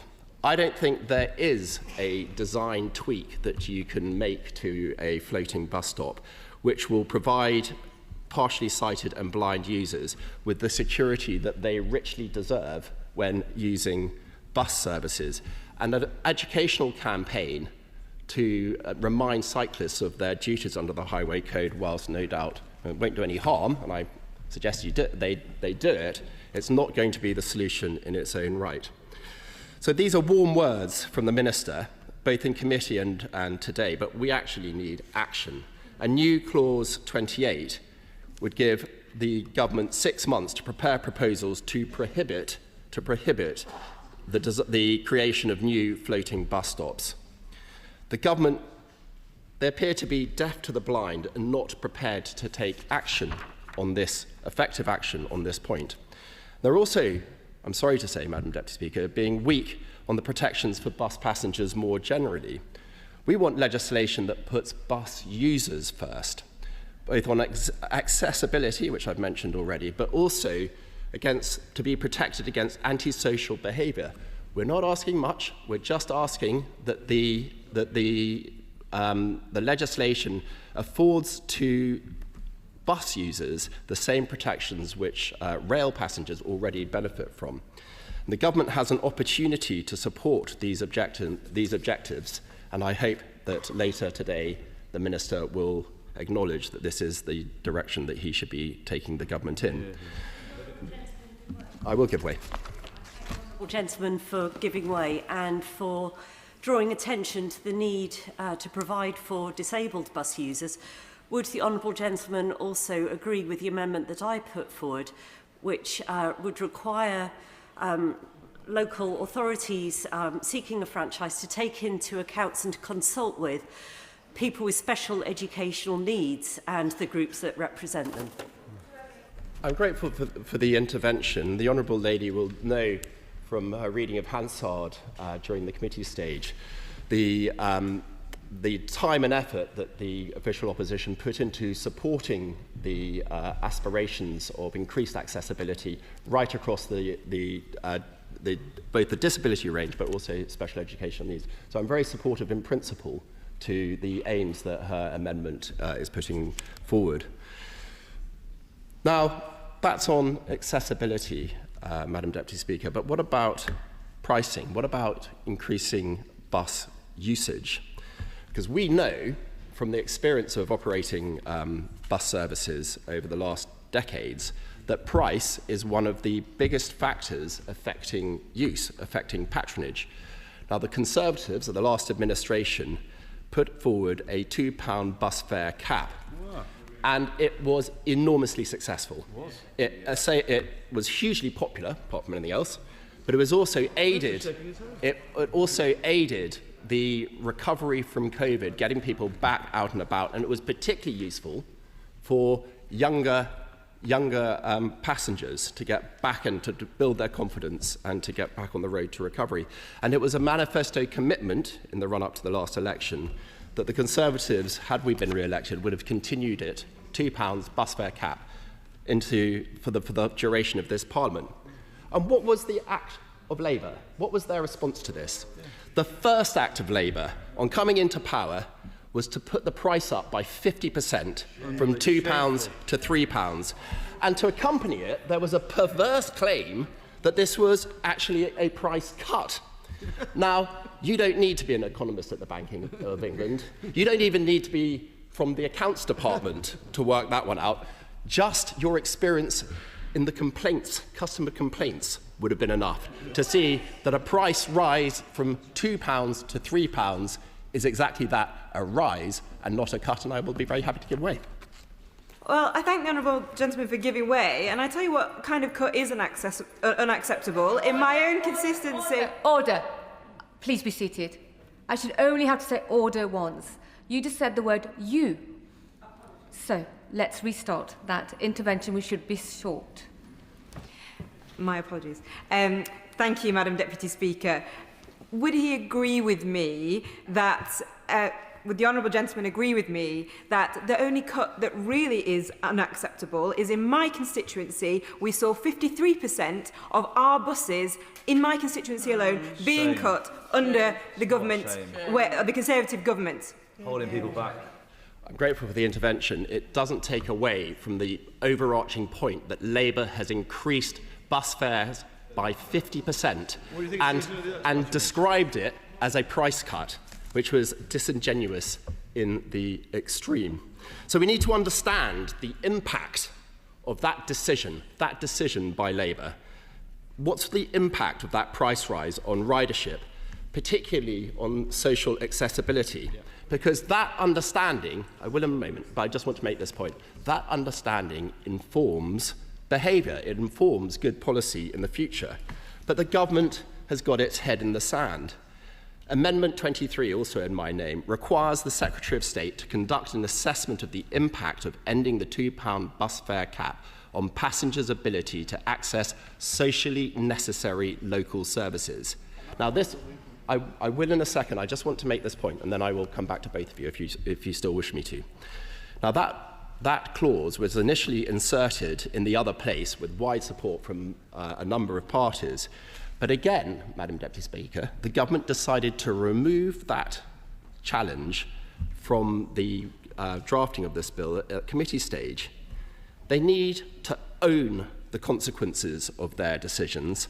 Last year, that department, that ministerial bench, needed to find money for an unfunded pay rise for ASLEF train drivers of 15%.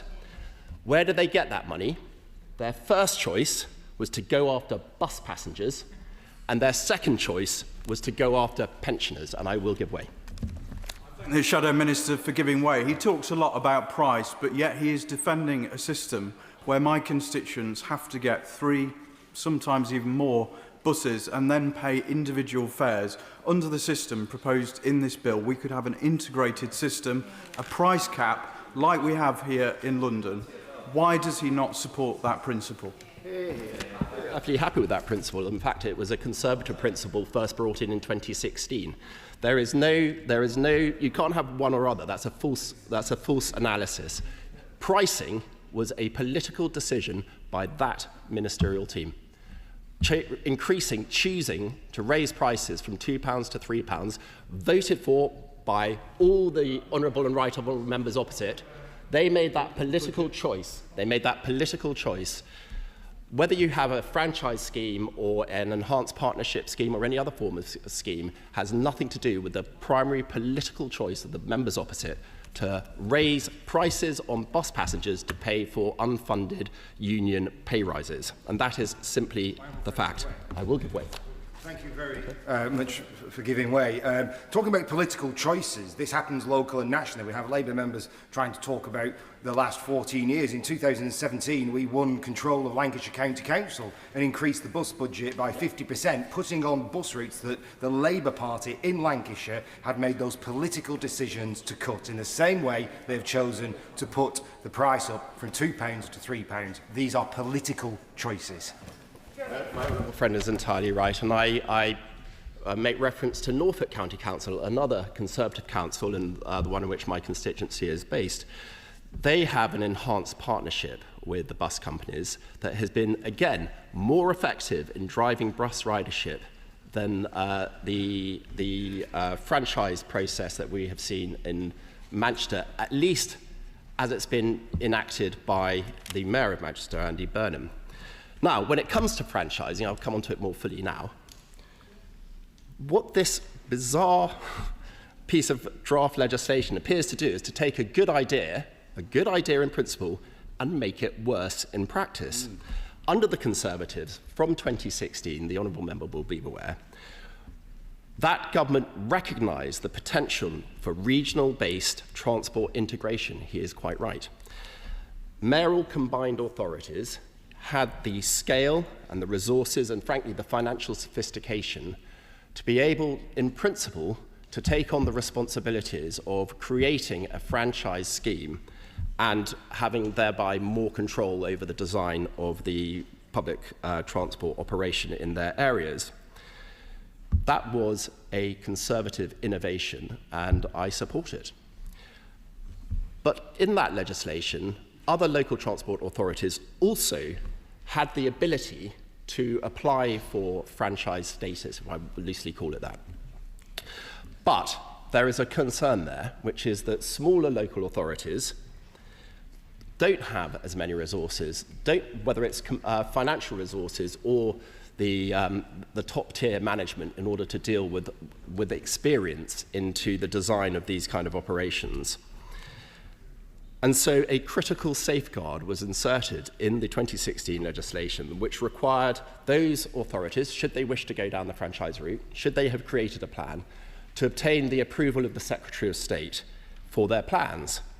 It's a sense check. It was a needed safeguard because franchising exposes local transport authorities to huge commercial risk, because they're not just letting contracts and perhaps with an enhanced partnership adding a little bit extra on in negotiation with commercial operators.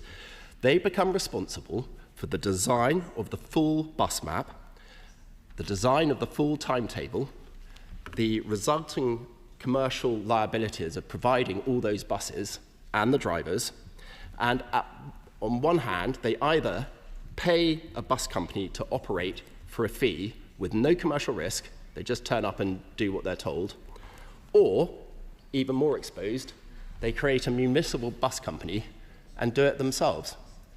Now, if it goes wrong, I will in a second, if it goes wrong, this really can bankrupt a local authority, and I will give way on that point.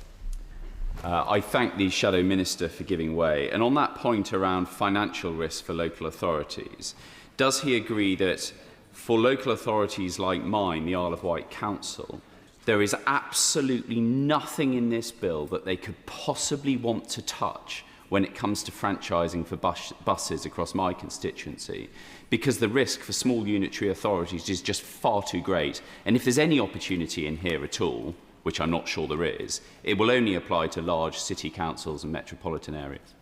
Well, I'm grateful for that intervention, and he is quite right.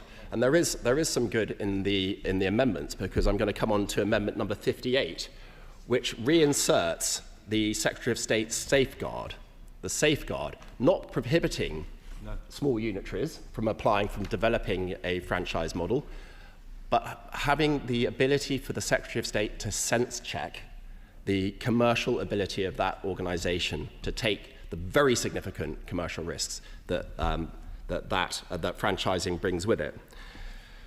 And then in addition to Amendment 58, there is another massive lacuna in the drafting as it currently stands, which is having expanded franchising to any local authority, no matter how small, whether district or county or unitary, the Secretary of State is now withdrawing from any power to intervene if things go wrong. So we recognise there's increased commercial risk. We recognise that we're going to be asking potentially small local authorities to undertake wholly novel activities about which they have no experience at all. And then the Secretary of State is saying, we wash our hands of this. We don't want to have any power to intervene, even when there is a prolonged failure of services to the public. I will give way. Gentleman for giving way. He suggests that the Conservative position is in support of combined authorities being able to take on franchising, and yet the Tees Valley Conservative Mayor has flat out rejected franchising powers. And I am proud that this government is bringing forward this bill to make it easier for combined authorities and other authorities to bring on franchising. And in the Bill Committee, I raised the example of Norma Templeman, my constituent, who has had to fight tooth and nail against the mayor and against the bus companies to get buses into her village of North Skelton. How can that be right? Absolutely. Well, I thought thought the honourable member was in favour of devolution. If you have a mayoral combined authority, not all mayoral combined authorities are the same, and you want to have the right system for the area that the mayor represents. And if the mayor in Teesside thinks that it's not the right thing for him, I back his decision. Now, moving on, we've got the new clause 31, which gives the Secretary of State power to step in where there has been a persistent failure to deliver a service by contract. Now, it seems extraordinary to me, and genuinely extraordinary, Madam Deputy Speaker, why the government is saying no to this added safeguard. There is no cost associated with this. It's just saying where there is prolonged failure on the ground to deliver the service, for whatever reason, but failure, the Secretary of State has the power to step in and take on the management. Why would the government say that they don't need that power, that backstop power, and yet they voted that down in committee, and I don't see them accepting it today either. Now, all these amendments from the loyal opposition have a common theme. They put passengers first. Because this bill is not really about passengers. It's for a bigger state, and it's for more unions, more union involvement, and it's primarily against private business involvement. The problem is, I understand that's the ideology of the members opposite, but that ideology is wrong, and demonstrably wrong in this instance, because it sees it in this bill, because without amendment, it's going to damage our bus services, it's going to damage almost certainly our LTAs, particularly the smaller ones, if they're misguided enough to follow the encouragement of the government and go down this route. And above all, I'm sorry to say, Madam Deputy Speaker, it's going to damage the chances of our passengers. Before I go to backbench speeches, please be seated. I just want to be clear, because there seems to be some confusion amongst colleagues about where we are and what we're debating. We're on the bus services bill on the remaining stages. We're at the report stage. Speeches should be related to the amendments listed on the amendment paper and not the bill as a whole. This is for backbenchers that are hoping to contribute. Please check the amendments paper. I know that the next member knows exactly what they're doing. Chair of the Select Committee, Ruth Cadbury. Thank you, Madam Deputy Speaker, and you're absolutely right, Madam Deputy Speaker. I won't repeat what I said in the second reading debate, except to say that it's no surprise that our first standalone inquiry in the Transport Committee was around buses in England outside of London, because it is an issue that affects members in England from across this House, from all sorts of constituencies. I'm here today speaking in support of two amendments in the name of Alex Mayer, myself and others, Amendment 66 and new clause 46. Since the second reading of this Buses Number 2 bill, the Transport Committee has published our report, Buses Connecting Communities, which focuses on the solutions and potential solutions to the long-term decline in bus ridership in England outside London. So if the government are seeking to see the reversal of bus decline in England, I hope the Minister will support our two amendments. They add to the bill because they specifically seek to improve bus services in a way that I feel, relying on future guidance, may not. They provide the context with which local transport authorities can determine their specific bus provision. Merely devolving greater control to local authorities without any kind of overarching values-based vision won't help in areas which have no interest whatsoever in enhancing and extending their services, and could risk simply entrenching inequality and decline. New clause 46, Madam Deputy Speaker, seeks to ensure that local transport authorities have a duty to consider funding for service enhancements, and it goes on whether, when and how to use appropriate public funding to improve existing local bus services.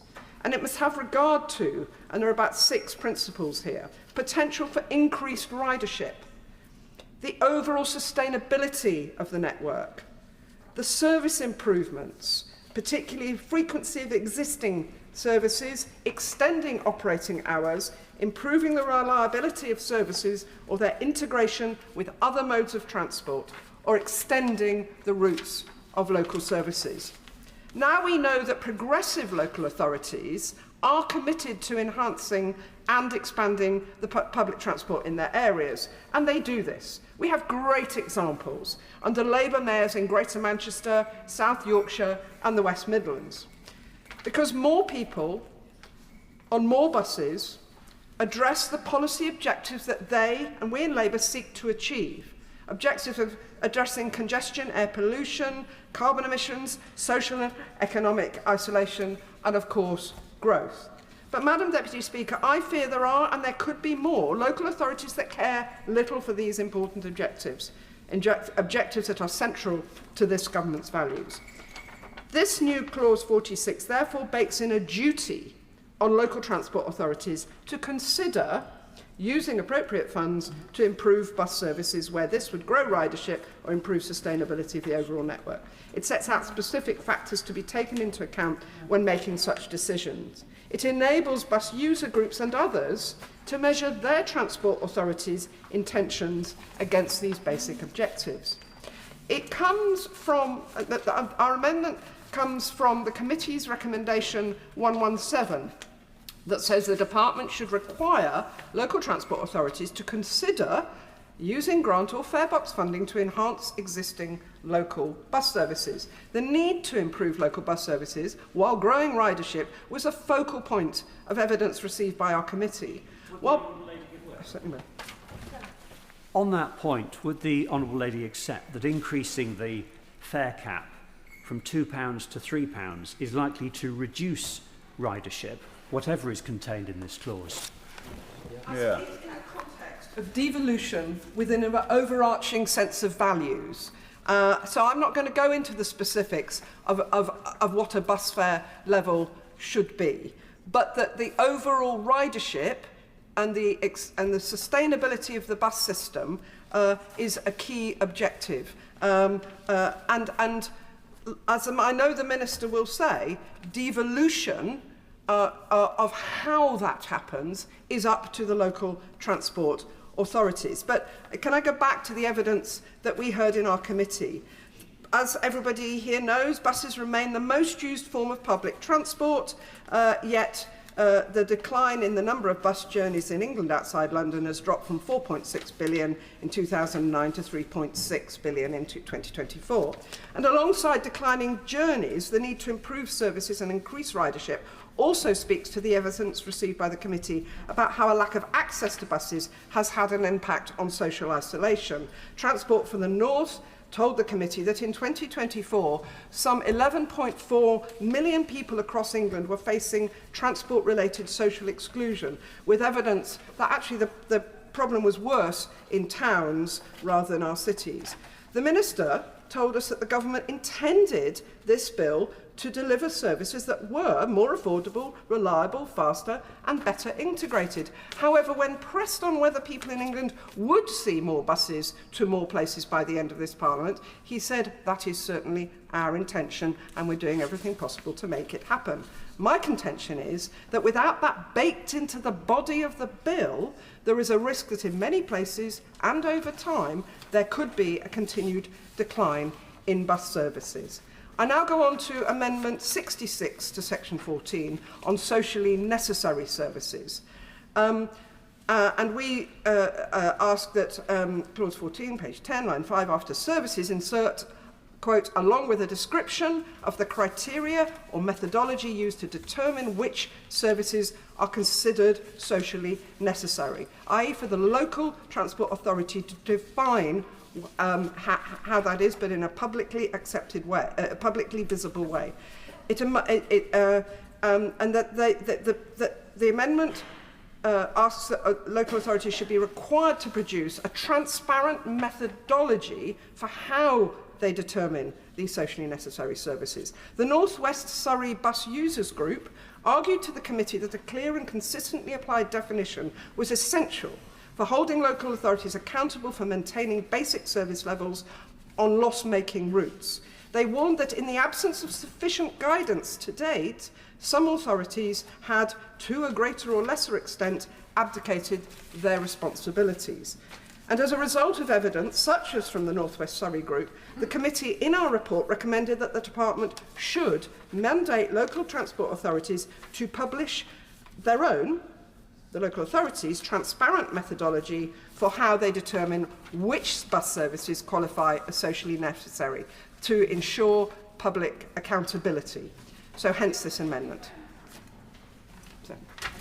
For giving way. Nescott College, which is in my constituency, is not accessible by bus, and this leaves students having to travel even further for their education because local bus services are simply not servicing young people. So does the honourable member agree with me that the bill must expand the definition of socially necessary local services to explicitly include schools and colleges?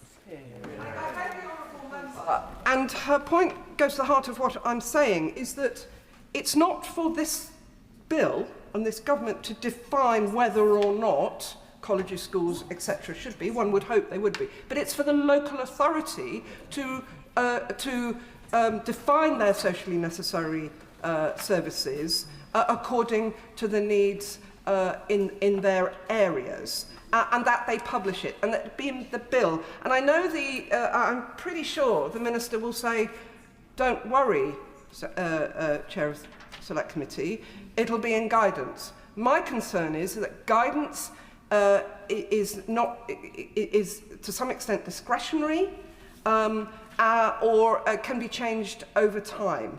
And myself, Alex Mayer and others would like to see the status of the need to have a definition and methodology for socially necessary services in the bill. I talk so highly of the Select Committee Chair that she'd get everything absolutely right, but I think she mentioned a colleague by their name and not by their constituency earlier. So let's try and stick to the etiquette. Ruth Cadbury. I've only been here 10 and a bit years. I'll get used to it. My colleague from Dunstable, Dunstable and Leighton Buzzard. And I do apologise to the House and to the Deputy Speaker. Anyway, back to what I was saying. Hence this amendment, it supports local authorities to actively grow... that amendment, as the bill is currently written, it suggests that local transport authorities merely define their socially necessary services. That could mean as they are now. It doesn't take an account of changes in need. Maybe new housing developments mean a formerly loss-making route becomes commercially viable. It doesn't take account of a big place of employment that closes, that means the housing near there is without a viable bus service. It allows for change, but it also has, as I said before, ask the local authorities to have a publicly available methodology against which user groups, consumer communities, residents and so on can hold their local transport authority to account. Member for giving way.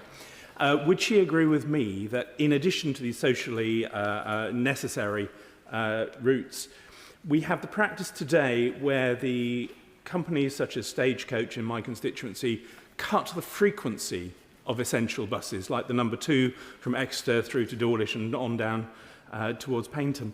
And that actually has the perverse impact of driving people away from the buses when the frequency goes down from every 20 minutes to every 30 minutes, actually makes it unusable and takes away the social value of that route. The honourable member is entirely correct. I'll now come to my concluding remarks. So our amendments support local transport authorities to actively grow their local bus networks in response to demographic and economic changes, not just manage the decline.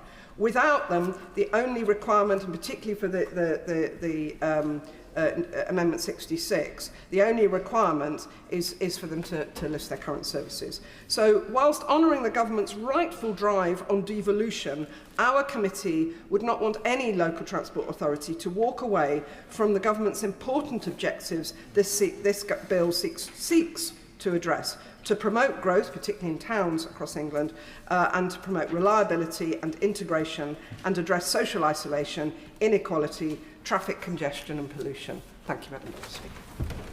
I now come to the Liberal Democrat spokesperson, Paul Kohler. Thank you, Madam Deputy Speaker. May I begin by thanking the Minister and commend him for his constructive engagement throughout the passage of this bill, both on the floor of the House, in committee and via the usual channels. Let me make clear from the outset, my party supports the basic tenets of this bill. The Tories' ideologically driven decision to deregulate the bus network in the 80s allowed private operators to cream off the profitable routes.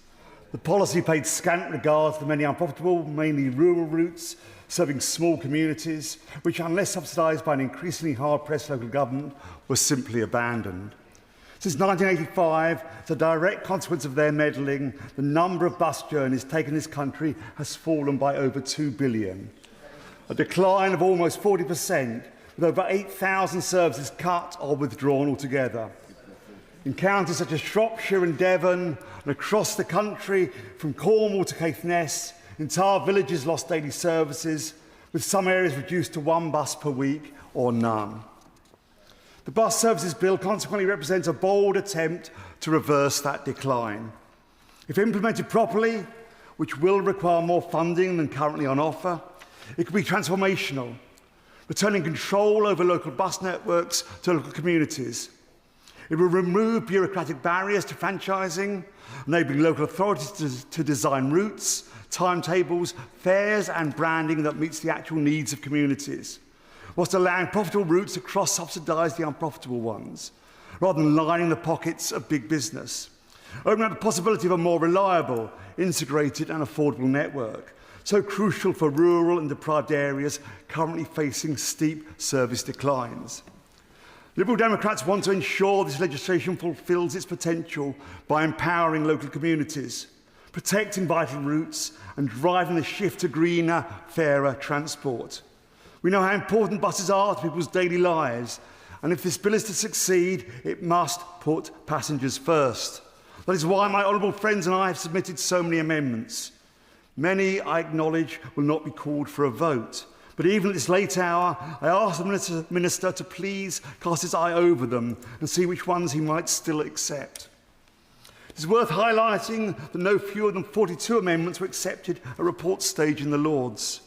30 of them from the Government and a further 6 from Lord Blunkett, which the Government chose to support, after some intensive behind-the-scenes lobbying by my Lib Dem colleagues, who I'd also like to thank for putting forward amendments which we have retabled in this place, to address bus fare affordability, disabled passenger access, decarbonisation of the bus fleet, the protection of socially necessary routes. Of course. I thank the member for giving way, because the E5 bus servicing Langley Vale in my constituency has a woefully inadequate timetable and a route that doesn't stop at the local hospital. Local bus routes are simply not servicing my residents. Does the honourable member agree with me that this bill must tackle poor services and restore the £2 fare cap, reversing the devastating cuts, effective route cuts administered under the Conservatives? Thank you for that intervention. These are exactly the issues this bill should address and could address if the Minister takes the bold steps we're asking him to do today. It is clear from its passage in the other place, this bill has been strengthened through constructive engagement across the political divide. If the Government has been willing to accept sensible proposals from their lordships, there is surely no good reason why equally sensible amendments tabled here in the Commons should not be adopted. One such sensible proposal concerns floating bus stops.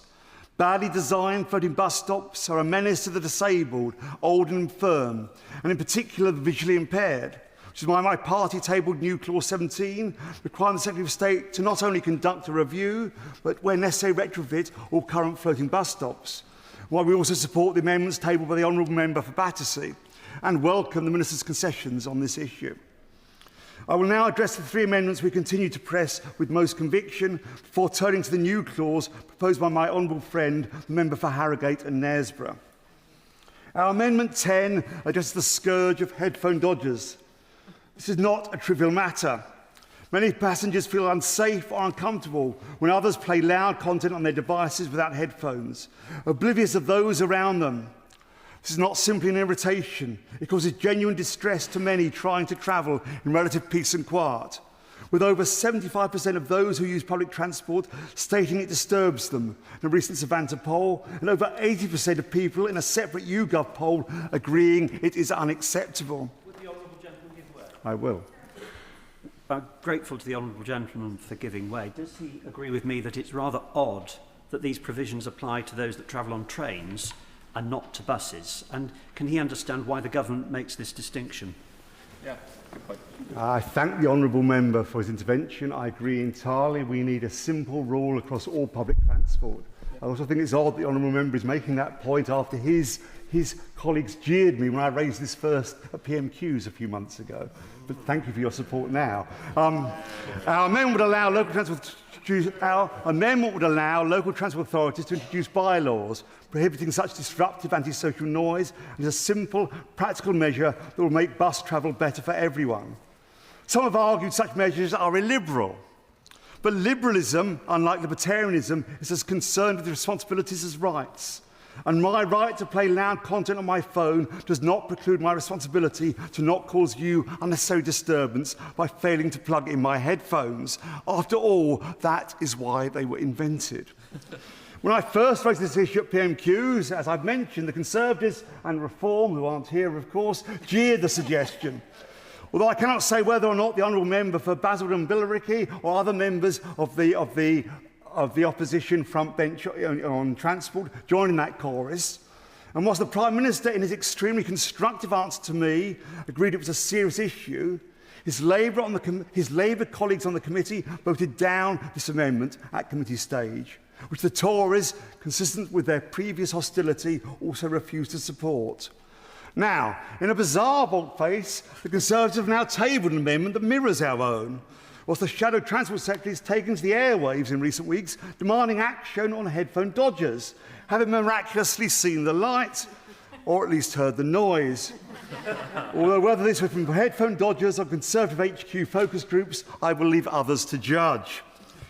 Well, they say imitation is the sincerest form of flattery. Despite their previous mocking and blocking, I am delighted to welcome our Conservative friends to the cause.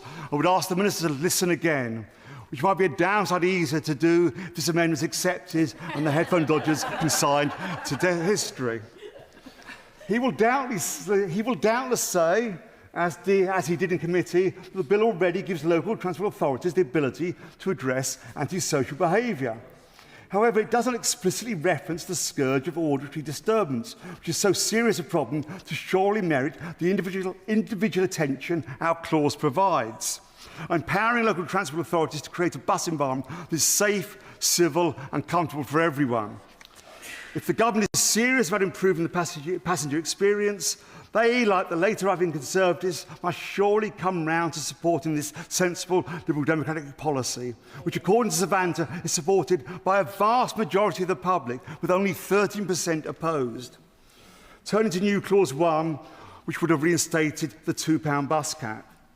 The government's recent decision to hike it to £3 represents a 50% increase that will drive people off buses and hit the most vulnerable in our society. I will indeed. I thank my honourable friend for giving way. I absolutely support the reduction back on that price cap to £2. However, in my constituency of Harpen and Berkhamsted, where the Conservatives cut bus routes by more than 50% in the last decade, we're a place where actually people have to get several buses, and I have a couple who, when they go to the job centre, it costs them £12, even though a price cap is in place. Don't we need a simpler structure and proper investment so that buses don't cost that much? Absolutely. Yeah. These are indeed the issues we need to address, and I'm not addressing them at this moment. You're absolutely right. The poorest who use buses the most are already struggling with the cost of a living crisis. And no amount of spin can hide the fact this represents a huge fare increase, despite the Prime Minister taking to social media last month to proclaim he was putting working people first, and that this fare rise would, and I quote, cut costs for working families. No, it will not. Well, my right honourable friend give way. Thank you for giving way. In Torbay, Torbay is sadly one of the most deprived constituencies in the southwest of England. Bus travel is the primary form of public transport across Torbay. The £2 price cap was valued by both young people and those of working age to navigate Torbay. Does my right honourable friend agree with me that the reinstatement of this will help oil the wheels of our communities such as Torbay? Thank you for that intervention. It is hugely important. If we want to get people back on the buses, if we want to help those most deprived in our society, we need to reinstate the £2 bus cap. Sadly, our amendment is not, fares have been risen to the point where many households simply cannot afford to use the bus regularly. A £2 fare cap would make a tangible difference for low-income families, students and modest earners, whilst also helping to reduce congestion and cutting emissions by getting more people out of their cars. Sadly, our amendment has not been scheduled for a vote, and thus we will be supporting the Conservatives' more modest proposal, requiring the Secretary of State to conduct an impact assessment on the ending of the £2 bus cap. Another clause that will not be voted upon is new clause 48, which would have provided free travel for uniformed police officers to provide greater assurance to the travelling public. Antisocial behaviour, not just headphone dodging, is on the increase across the bus network. The sight of more police officers on buses would only help reduce this menace. Currently, there's a patchwork of different schemes covering some, but not all, bus operators, requiring officers to produce a variety of different documentation to access free travel that is not infrequently denied. Our amendment would have provided a simple baseline requiring no bureaucracy, allowing every officer in uniform to travel freely on any bus. I would again ask the Minister to consider accepting this costless improvement to the safety of the bus network.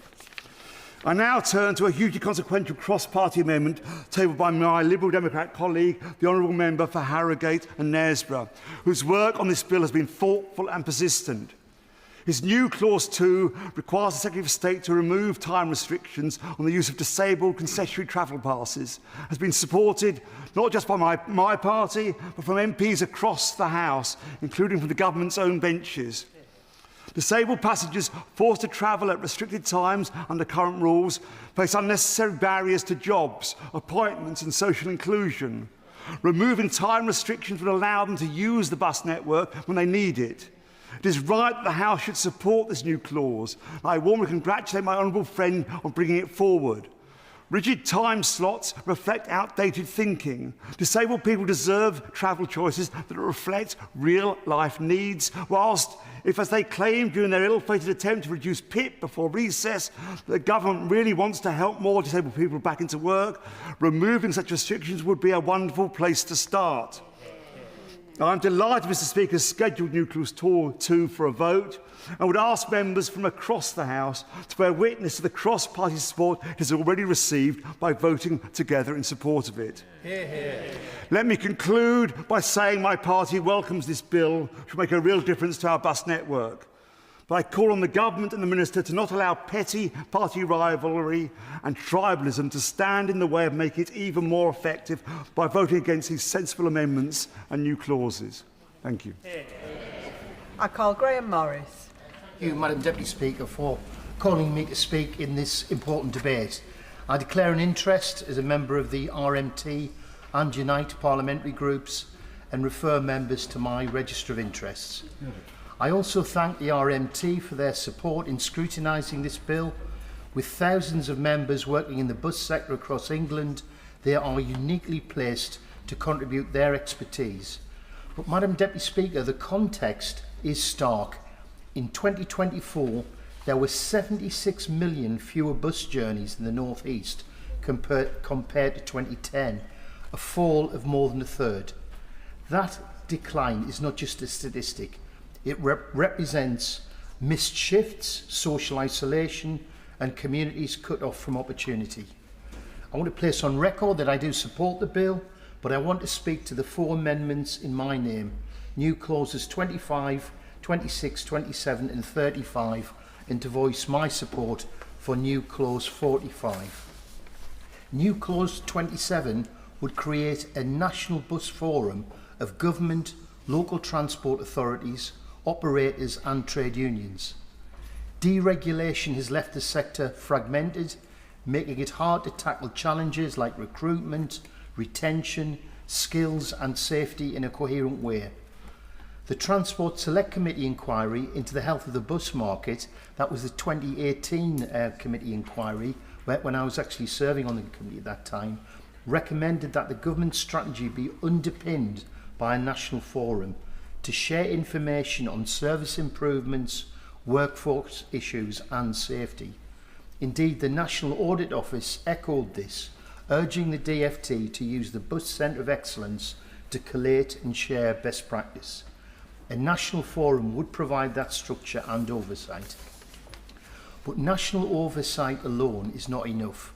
New Clause 25 would require all local transport authorities introducing franchising to establish a joint forum with unions and operators.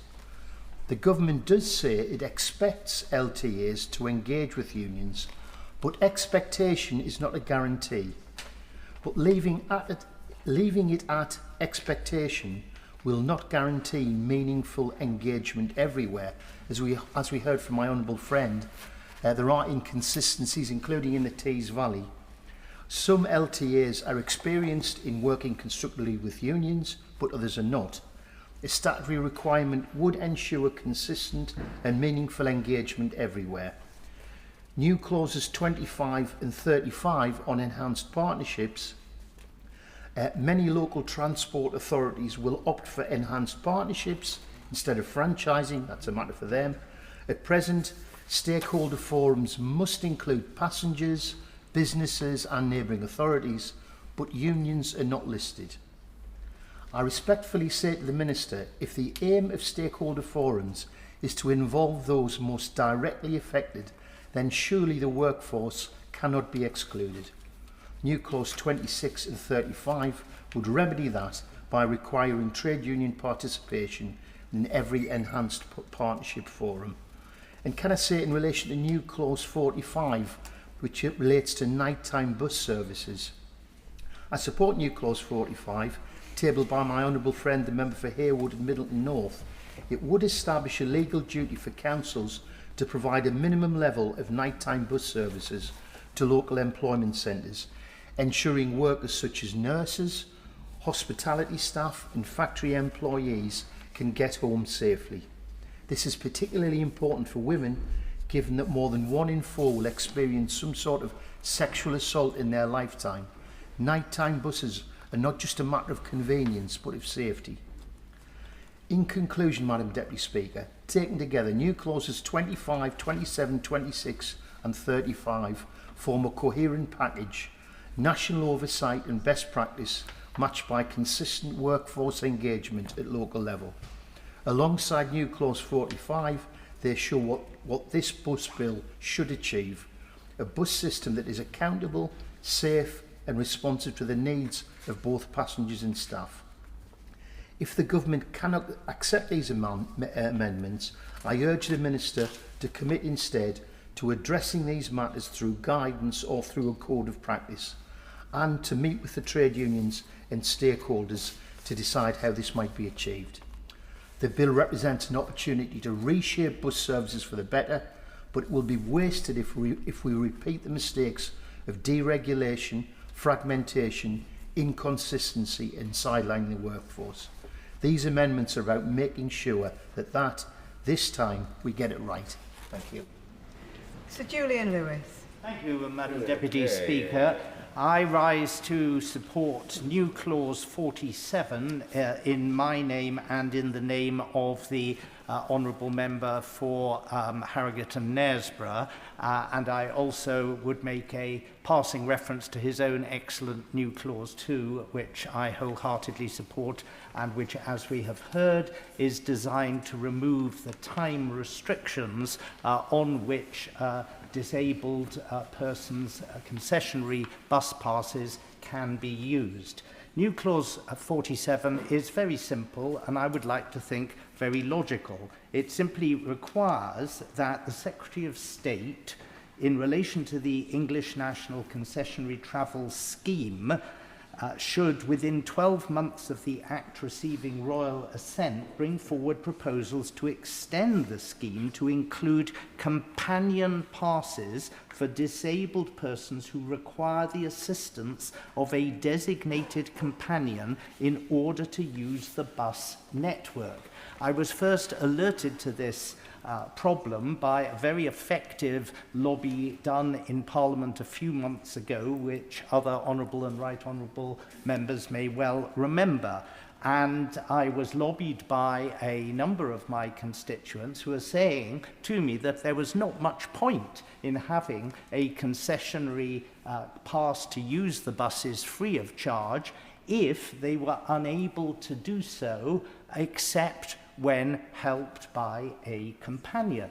It really rather made a mockery of the concession in the first place. I followed this up with a visit to the New Forest branch of MENCAP, and the implications of this were impressed on me as being so obvious as to require little supporting argument. What's the point of giving somebody something free which they cannot use without the assistance of someone else unless they have the ability on that same bus pass to have a designated companion travel free with them? Now, a number of county councils, for example, allow this, but it is a discretionary power. And it seems a rather strange discretionary power because there are a number of aspects to this scheme which are statutory requirements. And I believe this should be one of them if it is not to make a nonsense, as I've already explained, of the statutory requirement that the disabled person should have a free bus pass. And so I put down a couple of written questions, and one in particular, number 48343, was tabled on 27th of April and asked the government if its review of the English National Concessionary Travel Scheme had actually made a recommendation on the question of companion passes for the disabled. And the answer read in part, the Department for Transport conducted a review of the ENCTS and is currently considering next steps. The review did not consider adding companion passes to the statutory criteria for the scheme. It then added its standard formulation, which I've received in response to other questions on this sort of topic. Currently, local authorities in England have the power to go beyond their statutory obligations under the